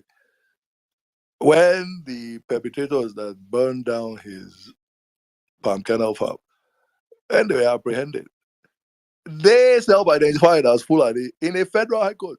So that's no longer people spreading rumors. But still, another 5 years, Buhari persisted in saying, no, they are not Fulani. It's just, we don't know who they are. Anyway, it is my hope that NADECO will now turn to the very serious business of focusing Nigerians. We have to let Nigerians know how they got here. Is this business of not understanding the democratic process, this business of accepting 4,000 naira in exchange for your vote. And, they tell you how to vote. Oh yeah, don't print this place. And then these illiterate people, they said something. Jimmy, translate for them, please. Badiboko sebe, as in just one pot of soup for that 4,000. That's it. You sell your next 8 years or you sell your next 4 years of your future. So Nigerians don't understand how they got here. They don't know that they are hungry. So I think somebody has to focus them and somebody has to put these protests in perspective for them so that they understand a future, what not to do. I think that's it for me. Let's not take up too much time. I'm sure plenty of people want to talk or ask questions. So hopefully, NADECO has historically been, I think Tinubu himself at one point was a member of NADECO. I think so. At the time it was founded, it was supposed to run the military out of government. And I think they've done that successfully. So hopefully we can run Tinubu out of government too. So over to the elders in NADECO. I hope that we can focus Nigerians on what must happen next now. We must pull down this government. Their pack of cards was going to come down anyway. It was always a very unsteady foundation, kind of nonsense. So what they just did was use Naira to buy everything from the Supreme Court to the Electoral Commission, and they just bought everything in between. So they rigged an election in front of everybody. Thank you so much, Kunle. Thank you so much. Sister Bolanle, this is the NADECO. NADECO need to correct this wrong, erroneous impression about Tinubu was part of NADECO. Tinubu was never part of NADECO. Tinubu has an agenda. He joined the NADECO because of his political agenda. Tinubu was with Abacha. Baba, he was financing NADECO. He was financing NADECO because of his own personal agenda. Tinubu was with Abacha. Tinubu was actually tipped to be the deputy governor of Lagos State. Kola Abiola confirmed that Tinubu was begging Abacha to make him the administrator of Lagos State. Tinubu joined NADECO because he was even funding NADECO with narcotic money, drug money. He did not fund NADECO. No. Let me finish. Let me just get this clarification. I was a member of NADECO at the time. Okay, I understand. At a point, so I can tell you he did not fund NADECO. No. I'm not saying funding them like that, but it was those who were about Afenifere. It was in a way giving them money to do some stuff like organizing meeting. I'm not saying fund NADECO totally, but actually was donating to NADECO for their meeting and some other stuff. But people should understand. As did many other members. Yeah. Myself included. You are correct about that. But what I want to say is that Tinubu did not have that. The ideologue, the conviction that those that organized NADECO, the forefather of NADECO, had at that time. Tinubu joined NADECO because he was looking for a platform to promote himself, a platform to execute his personal agenda, which is to become governor of Lagos State or maybe probably become the president of Nigeria, which he did through illegal means. So we should always let people know, because Kola Abiola told us, he said Tinubu was with Abacha, that he was begging Abacha that they want to be part of the government. It was after that they now knew that he was a snitch. That was why he ran away from the country. He was never part of NADECO from the mind. So he's not part of us. He doesn't have that If Tinubu is part of NADECO, he will not do what he did. He will not steal a mandate. No, he won't. Yeah, he stole the mandate. So I rest my case on that. So we need to clear the air. Tinubu was never part of NADECO. Thank you, Sister Bolanle. Thank you. Thank you, Comrade David. God bless you. Thank you. I spoke about Nelson Epega earlier on. He's back here. He's a busy person. He actually just excused himself from work just to speak to us. He has a platform he runs where international community, from wherever you are, from any part of the world, the people go there to have a decent conversation. They talk about things that, it's an opportunity for NADECO to reach out to the international community, for people to know what is going on in Nigeria. I've been on the space a couple of times, and it is shocking that a lot of people don't know what is going on in Nigeria. And from that space, thanks to Egmont Tunde Badamosi, Real Level Best, and many other people, Auntie Bolanle, and Honorable Ada, they spoke out exactly what is going on, and they educated the international community. We can reach out to many more people if we can make use of a diverse, platform such as his own. Well, welcome, Nelson, my brother. How you doing? Thanks for joining us. You want to have a word with us real quick, please? Absolutely, man. Absolutely. Glad to be here, and definitely interested in hearing what's going on. Yeah. So, I was telling the Nadeco people they are the freedom fighter of democracy in Nigeria. They've been doing it for a very long time. So right now, they are the ones fighting aggressively, in every aspect against the government of Tinubu right now. So the whole goal now is, they're speaking to us today regarding plans they have on tackling what is going on right now. They're speaking about let me just go through that real quick. Yeah, they're speaking about the insecurity going on in Nigeria, the economy, the state police, the policy, ECOWAS and hunger going on in Nigeria. They want to reach out to as many people as possible. The international community needs to understand what is going on in Nigeria. And uh, Mr. Tunde said earlier on that we need to join forces. We need to engage more people that the same situation as we are in Nigeria. I think he spoke about, was he Ecuador? I can't remember. I wasn't paying close attention. But yeah, the guy came through. He won the election, and he's El taking, Salvador. yeah, El Salvador. Yeah, that's it. Yeah, he's taking all the gangs that have, taken over power in that country. Right now, we've got a criminal in charge of affairs in Nigeria. The president of Nigeria. I'm saying it loud and clear. Is a criminal. Is a drug lord. He bought his way to office, and the vice president is a terrorist. Known fact.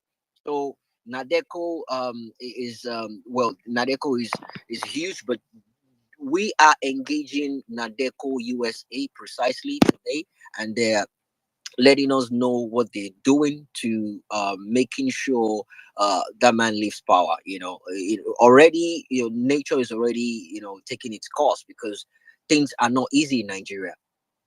Obviously, things are not easy in Nigeria. It's going to hell. So we want to reach out to as many more people as we can. You have a new, I think you have a new platform going on now with the collaboration of Davido. I think it's Charter, right? We want to know more about this and how this can be used to amplify, Nade cost. Thank you, my brother. No, absolutely. Well, first of all, again, thank you guys for inviting me here. At the end of the day, I'm Nigerian, right? At the end of the day, I see what's going on, from the United States when it comes to the economy. 2,000 naira for $1. I mean, even my parents are crying. You know what I mean? Like Baba Tunde, you know my family from Oderemo, and so I mean, you're talking about Nigerians that are fully ingrained in Nigeria. Like it's really crazy what's going on there. And on top of that, you got the situation with these terrorists, which make it 10 times worse. So whatever I can do with, the platform that I have to get the word out there, I'm always down to do it. And of course, Nadeco, never heard of you guys before this, but I'm glad that I came here to hear about you guys.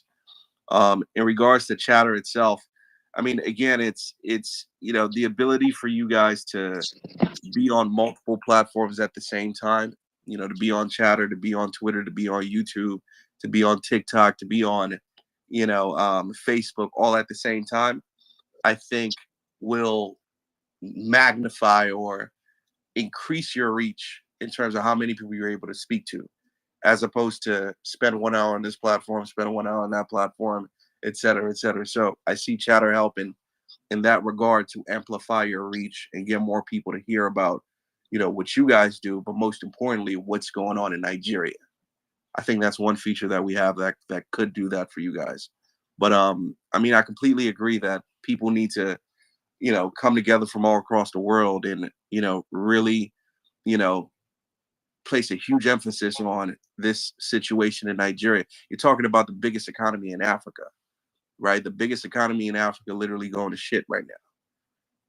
I feel like it's a big problem. I'm pretty sure most of you Nigerians in here see that it is a big problem. And, I think if something isn't done in the short term, it's something our children will have to live with in the long term. So I'm absolutely down for the movement. It's something I absolutely believe in.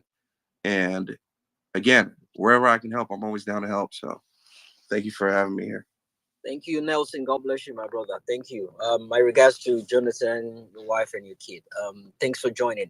Guys, I just put it on the jumbotron. You can see the charter on Nelson's page, but it's on the jumbotron. You can click on it and read more about it. In fact, Davido is involved as well. He invested his money. He believed in the movement. He invested his money. Is a better version of quality audio to social media apps like I think they use it on Clubhouse and on X now. The glitches on X is just crazy. I've noticed it as well, and the charter is a new ball game on its own entirely. So guys, check it out, give it a try. Click on Nelson's page. It has the link there. Click on it. It's a way we can reach out to the world. And thank you, Nelson. He's been very, very helpful regarding speaking on key topics on what is going on in Nigeria regarding the last Hamas leader that was that visited Nigeria. I'm guessing the guy is still in Nigeria. He spoke about it on his space, and he drew a lot of crowds. So thank you. God bless you, Nelson, for that. So back to the conversation, guys. NADECO speaking to Nigerians, guys. We're still waiting on questions. If you have questions, we'll start taking speakers now. You can ask your questions, and the chairman is still here. Lloyd is still here. We have comrades. David is still here to answer questions. We have Dr. Emmanuel is still here. So please, guys, and we can't take every single one of you, up to the speaker section. So you can use the comment section as well. Ask questions, and we'll go through them, and we'll read out your questions. Thank you so much, guys. Meant to go Yeah, next. no, we've got Oxley Technologies, but before that, can I ask Dr. Floyd, can you follow Nelson, please? And Nelson, perhaps, I don't know, if you can invite Dr. Lloyd to one of your spaces, that might help in helping him get his message out. Way that would be huge. If that is possible, that would go a long. So Nelson, let us know. I mean, we follow each other anyway, so DM me, let me know if that's a doable thing, and we can get Dr. Lloyd up there. For sure, I'm down for it. Just let me know, what the topic's going to be, and we'll put it together. Absolutely. I just Lloyd, followed all you guys on the stage, by the way, so let's do it. Okay. Dr. Lloyd, have you heard that? Yes. If you let me know, we can sort something out so that you can come and speak about, what NADECO is trying to do and other things. So with the audience, because obviously we want the international community to also become aware of what you're doing, and his platform would be great to do that. Fantastic. I appreciate that. Okay. And before yes, I'm here now. Before you run off, don't forget, I would like to reach out to Kunle, but I'm on his number I already have. Nelson as well. I would like to reach out to him after this conversation. I'd like to speak with these three individuals. Yeah, no, I've got Kule's number. I'll send it. Kule, maybe that's fine. I'll give you Kule's number. Kule, Yeah, of course. yeah, Kule often has come out with us to protest on some of the issues, particularly when we were protesting against the forged certificate issue that I know you NADECO did a whole lot of work on themselves. So yeah, he's up for it. Okay, so all right. Oxley Technologies, the space is yours. Unmute your mic. Yeah, thank you, Mama Bolanle, for this opportunity. And Jimmy and others, people in the speaker section, ladies and gentlemen. So I'll just say a few words before I ask a question to the NADECO team that are on the call. Clearly, we've seen that taking power by whatever means possible is not the point. The point is what you do thereafter with the power, right? It's easy to do all that is needed, brazenly, run through and run over everybody and get power. But what do you do with it when you are not ready, when you have no plan, when you made no promises to anyone? When you went to Kano to say, all I came here to do is to dance, instead of telling people what you need to do, right? So what would I say? The chicken has come home to roast. We are not happy that Nigeria is in the quagmire that it is today. It's not that we are happy. And those are the things that, the narrative, some of us on the other side of the aisle, we want to push, that we are haters of Nigeria, that we are not happy that our candidate didn't win, P2B, and all of that. But the point is that we all love Nigeria. We want Nigeria to succeed. But Nigeria can only succeed where there is the right leadership. The leadership that Nigerians respect, and also the leadership that the international community find very credible, right? What Nigeria is suffering today is because, a whole lot of things has happened that even the guys at the international community, the business community worldwide, don't have a lot of faith in the system, right? To be able to push things down here. So everywhere is suffocated, everywhere is suffering, right? Look at what is going on everywhere in the country. Our foreign exchange is in a mess. We are not happy about it. Everybody's suffering. We have people in Nigeria. We have everybody. Everybody's suffering.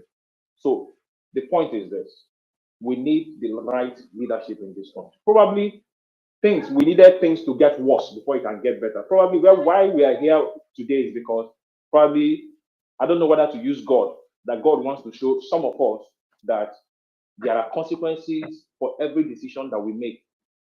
Every of our decision has consequences, probably. But the point is that would Nigeria learn after this? Are we going to learn after this? Right? The little bit of what happened during Buhari time didn't even teach anybody a lesson, because we are a people that are drawn, Sorry, across religious. Oxley, can you ask your question? We need to wrap up the space. Please ask your question. Thank you. Okay. All right. So my question would be, I believe in controlling the narrative. Narrative is everything, right? Why I'm saying this is I'm thinking of, or I'm trying to find out, what is NADECO doing at the international community level to be able to control the narrative and put these governments under immense pressure. I'm talking of in the United States, probably the UK. Yes, the NADECO group holds sway in the United States. So my question is, what are we doing to put immense pressure, diplomatic pressure, whatever kind of pressure, controlling the narrative kind of pressure that needs to be done to be able to get this government, to put this government under pressure to say people are suffering. Whether we are going through Congress, I still believe that there are ways we can get this government to listen. There are ways we can get this government to account. And there are people that this government beholds to. They are beholden to some people in the international community. Let's not lose sight of that. There are people that when those people cough, they will listen. So NADECO has the platform. What are they doing with that platform? I'm so much interested in what NADECO is doing with the platform they have. We might not do much as individuals, scattered all over the place in the world. But if there is a group like NADECO that has been there for ages, decades, what are they doing to control the narrative and to put pressure and get our case to the table where people that matter in this world, particularly in the United States where the power is, and probably elsewhere in the West, to be able to put pressure on this government, Check it out. That's just my All question. right. Thank you so much. Dr. Lloyd, do you want to answer that, please, sir? Yeah, let me very quickly address that question. But first, I'd like to thank him for asking that question, because that question goes to the meat of a lot of the some of the reasons we are talking today. NADECO before now in the 90s had a lot of contacts with countries. We dealt with the Commonwealth in the UK. We went to we even traveled as far as to Haiti. I traveled with the head then to Haiti to meet with them. Sierra Leone, Liberia, we traveled to all these places. In fact, we had passports issued by these countries to allow us to travel without being recognized by Abacha. If I look around my file here, I'll see a passport issued by one of those countries. Okay, so we reached out very well. But today's NADECO, we've had a very tough time reaching out to other groups, other countries, and that's one of the major problems we have right now. The United States, and let me deviate a little bit and say this, mommy B, as they call you, give me just permission to do this.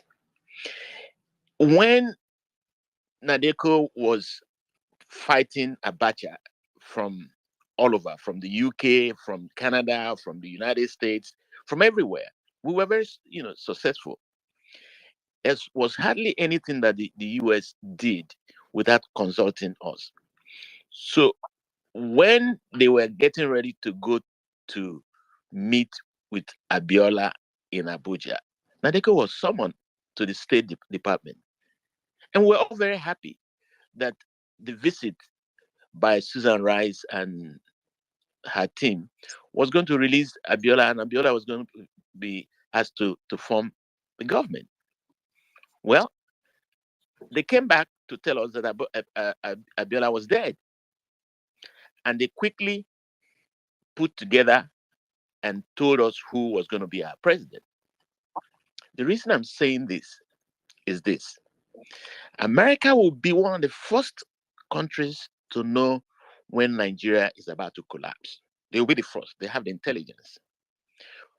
Now, what we don't want to see happen is for them to do what they did in 1998.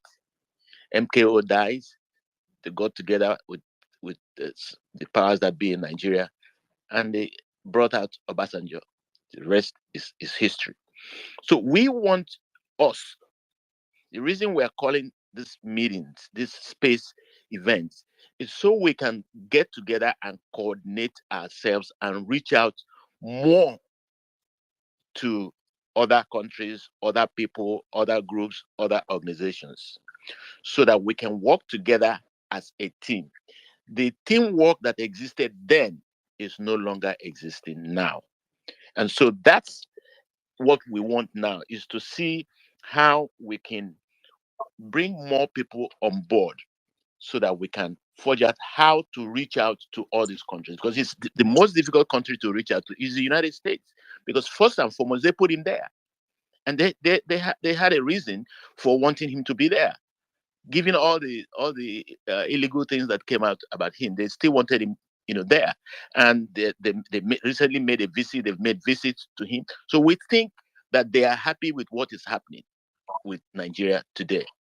So the only thing we can do here is to organize ourselves and push the US government, and push the UK government, and push the EU government, and push other countries to support what we are fighting for in Nigeria, which is good governance, simple good governance, and democratic principles, rule of law, and basically what they're enjoying here is what we're asking for. We're not asking for more, but it is in their best interest for Nigeria to remain the way it is now, and that's where we have the difficulty in reaching out to them.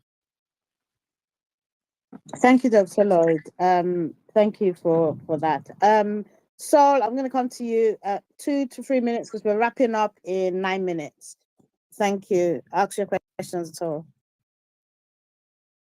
Hi. Thank you, everyone. It's been a pleasure listening. Can you guys hear me okay? Just checking quickly. Yeah. All right, good. I've got 3 questions, if that's all right. Anybody can pick it up from the last time you guys had the session. So the first question is just the idea of where NADECO is in terms of mobilizing people to join the organization, because I think that was one of the takeovers. I mean, one of the things you were going to do, get more people to join and speak about stuff. And then the second one was I think the lawyer who came in did indicate that you guys were going to put something in front of Congress in terms of Tinubu's criminality. Just want to find out where that is. And then lastly, there was also a conversation about someone pressing for the FBI files to be released without the the blackouts and on what's the word now, on redacted, I think. So those 3 questions, if we can get any kind of answers around that, that'd be brilliant. Thank you. Dr. Lloyd. Okay, thanks again. These 3 questions move me to an area that I hate to talk about, which is funding. FBI, we hired an attorney to join the existing case to ask that FBI must release all the documents unredacted. And the lawyer was ready to join the case, but unfortunately, the resources just weren't there. The congressional effort, we were going to do a non-binding resolution, which is huge, non-binding resolution where some congresspersons would sponsor a resolution asking that Bola Tinubu's administration not be recognized by the US government. It's huge. It's heavy political hammer. Again, the same lawyer we hired, we yet haven't been able to raise the necessary funds to pay him, because it requires going to the US Congress and making contacts and the normal lobbying. Actually, what we hired was a lobbying firm, not just a lawyer.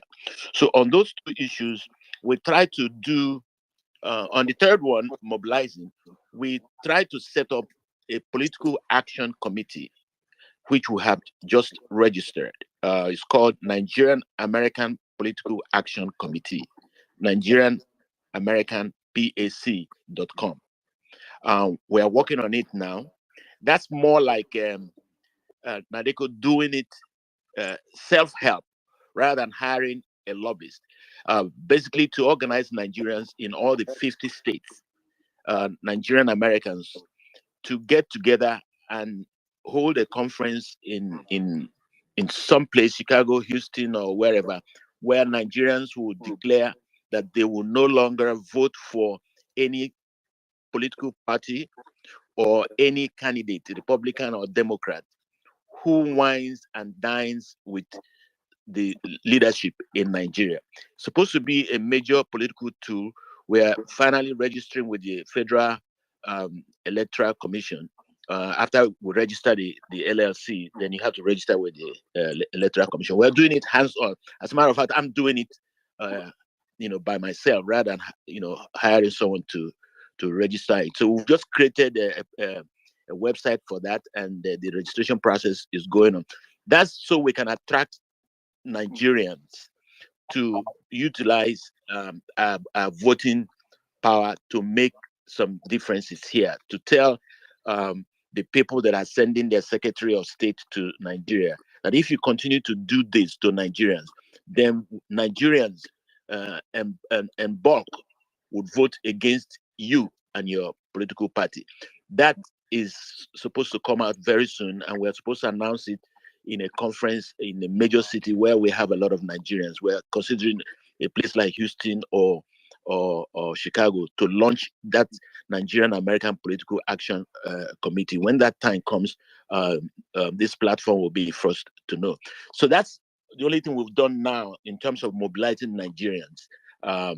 That has not doesn't have a lot openly to do with Nigeria per se, because it's a US tool, and the tool is going to be used against US politicians, not against Nigerian politicians. We're going to approach policymakers here and say, well, if you are a Democrat and you allow the Democratic Party to continue to support an illegal and illegitimate president in Nigeria, it means that Nigerian Americans who live in the United States will no longer vote for your party or vote for you. That's the essence of that. So in these three areas, we're still working on them. But we see what one thing that NADECO doesn't like to do is to come out and start asking for financial support. We hardly, do that. But that has been the one of the biggest drawbacks we have, is to raise enough resources to weaponize our efforts and thoughts.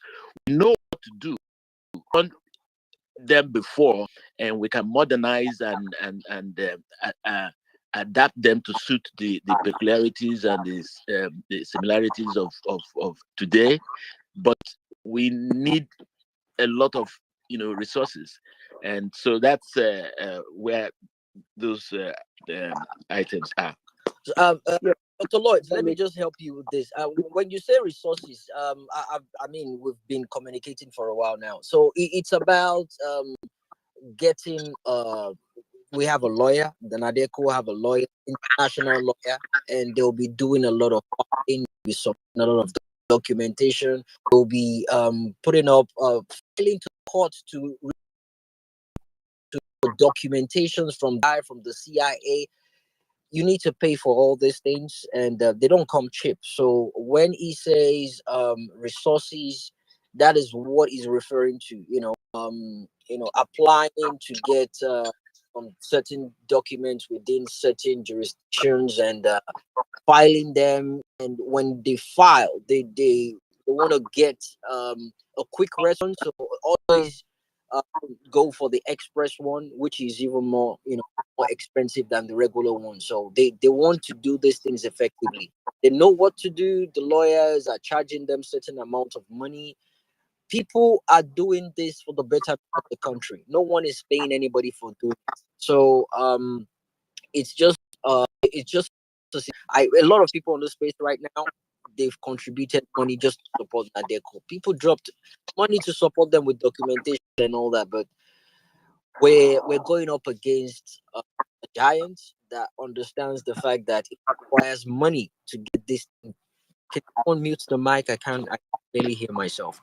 They know we're going against the giants, and they know how this thing work. He has a shitloads of stolen money in his disposal. So coming together to do the needful is what we need right now. They're not asking any way you can support NADECO.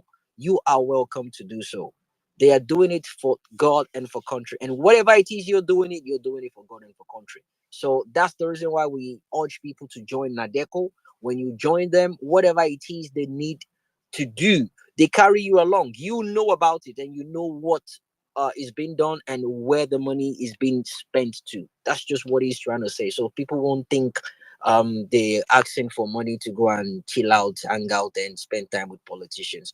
I just had to put that straight out there. Thank you so much, Dr. Lloyd. Back to you now, Auntie Bolande. We should be wrapping up in the next 5 minutes now. Back to you.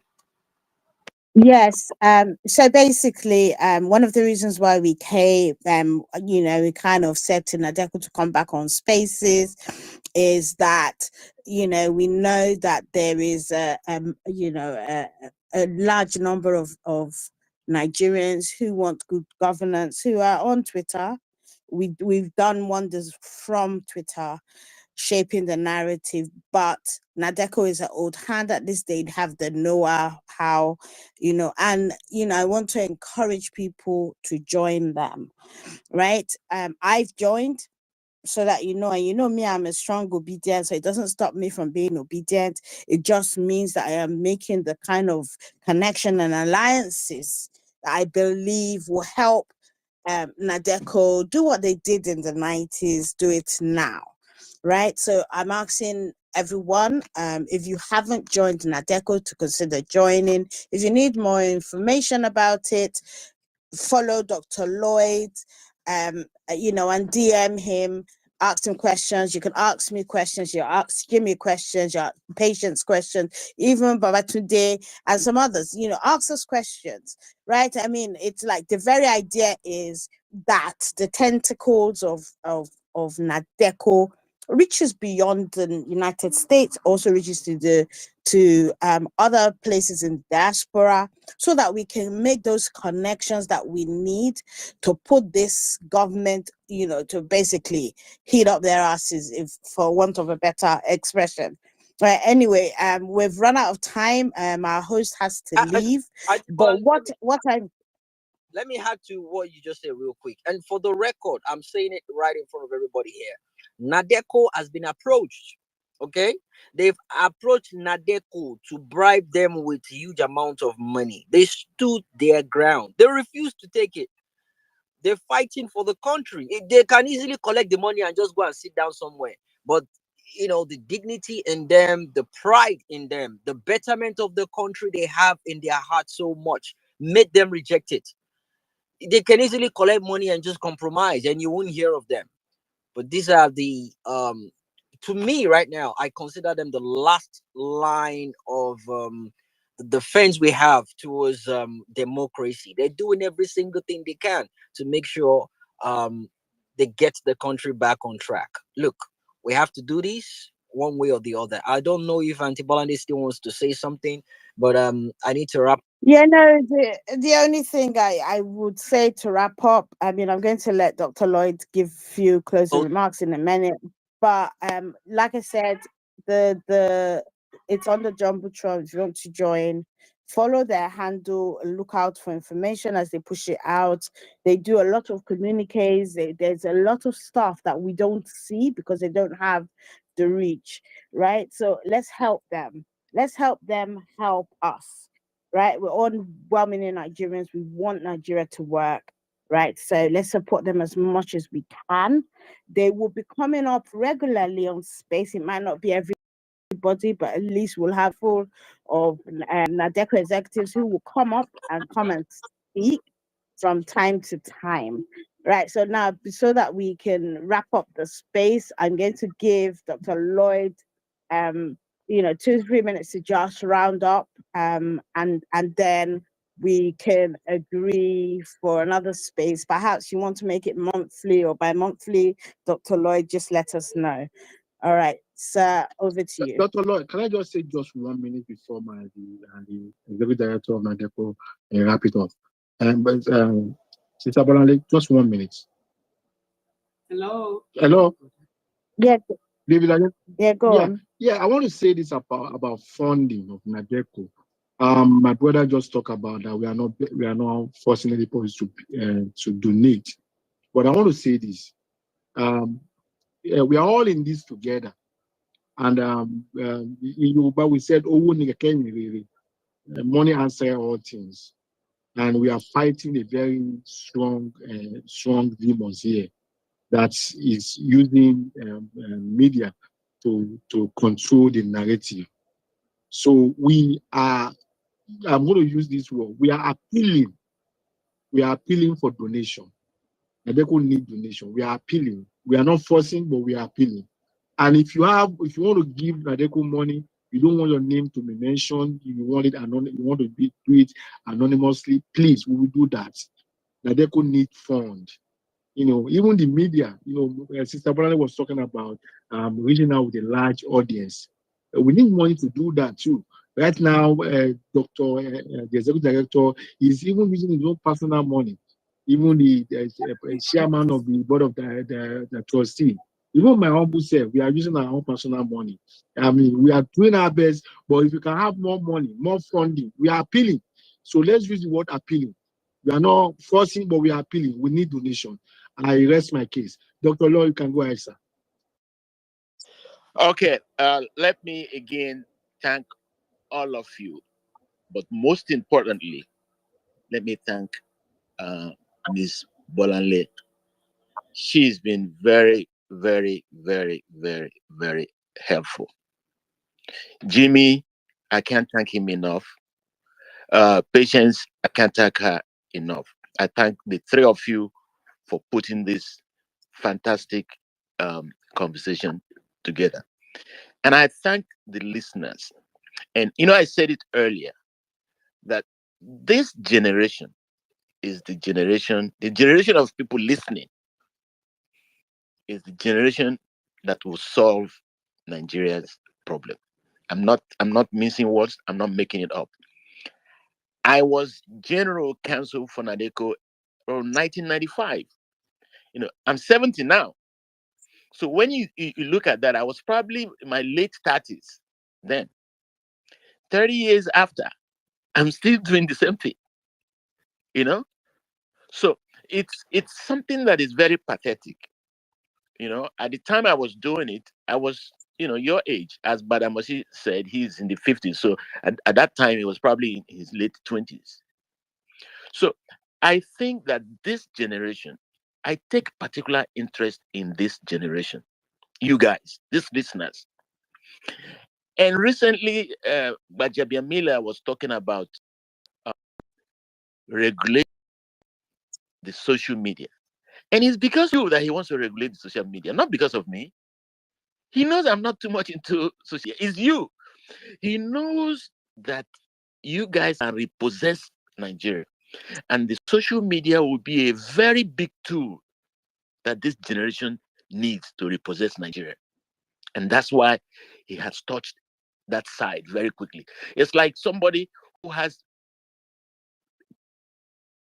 is this here hurting? When he touch where it's hurting, you will see him move his body.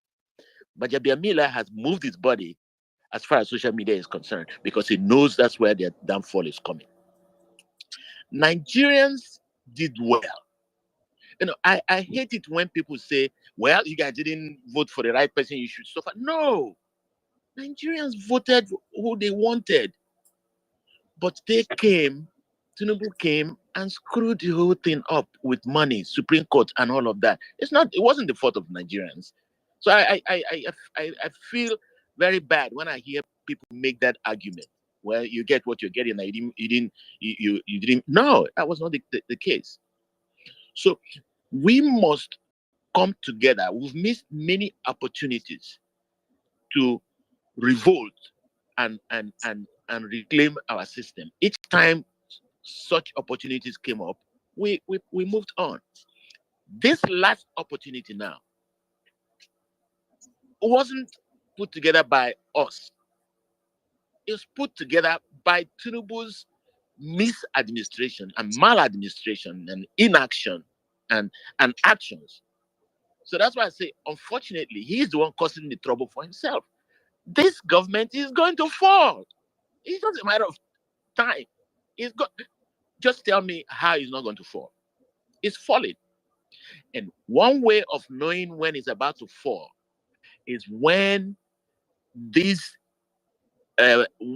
Western countries begin to go to Nigeria to show him support. Then you know it's about to fall. My concern, when I say mine, NADECO's concern, it's not whether it's going to fall, but it's how it's going to fall. How is it going to fall? Because if it falls chaotically, my concern, when I say mine, NADECO's concern, it's not whether it's going to fall, but it's how it's going to fall.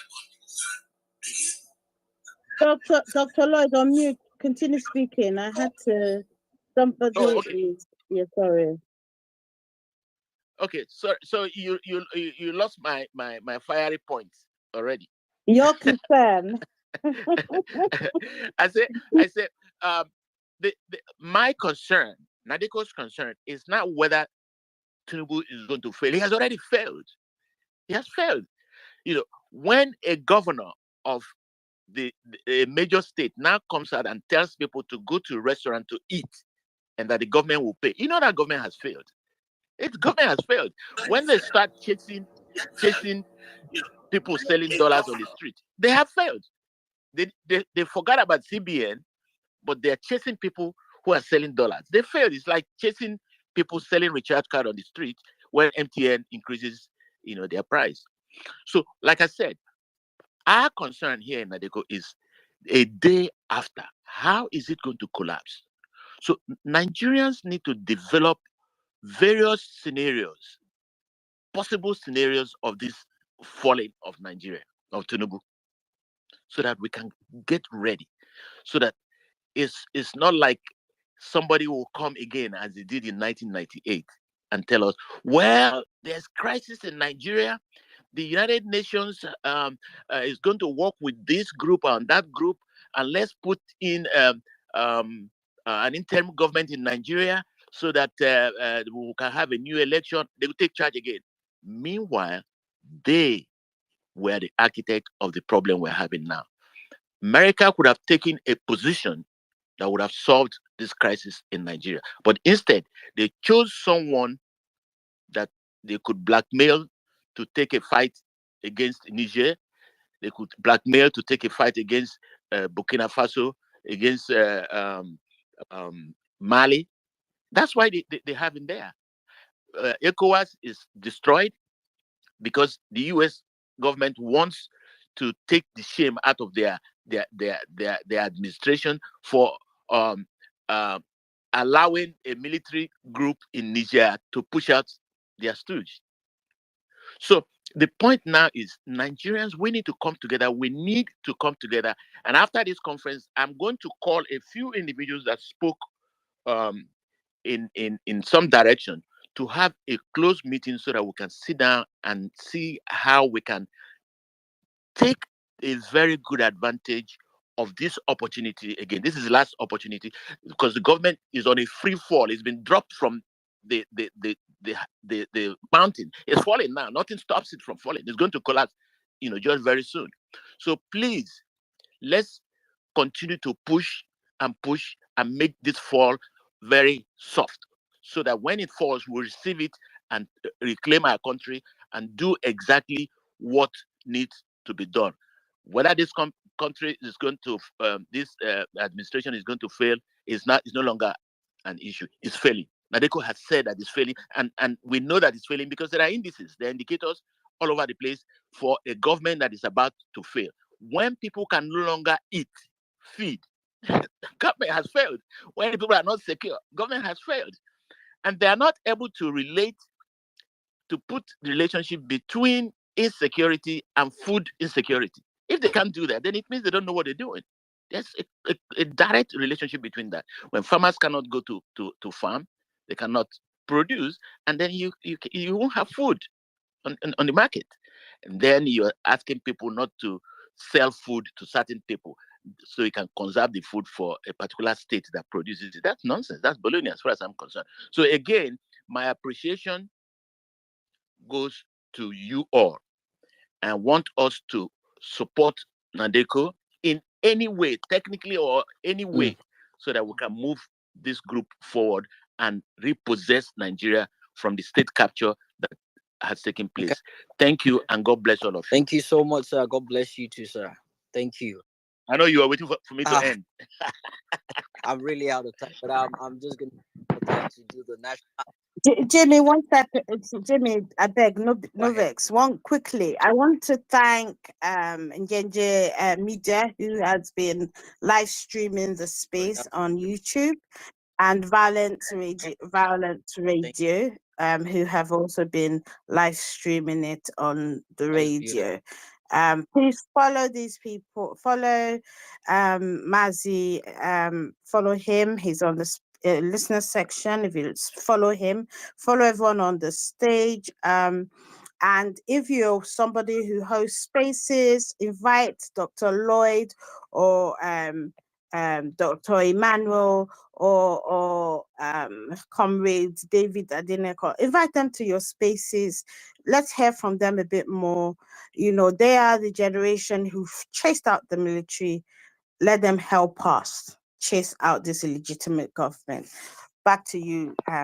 Thank you so much. I'll play the national anthem now, and I'll have my own closing remarks afterwards, and everyone can have a lovely rest of their days.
Patience, you want to say something? Go.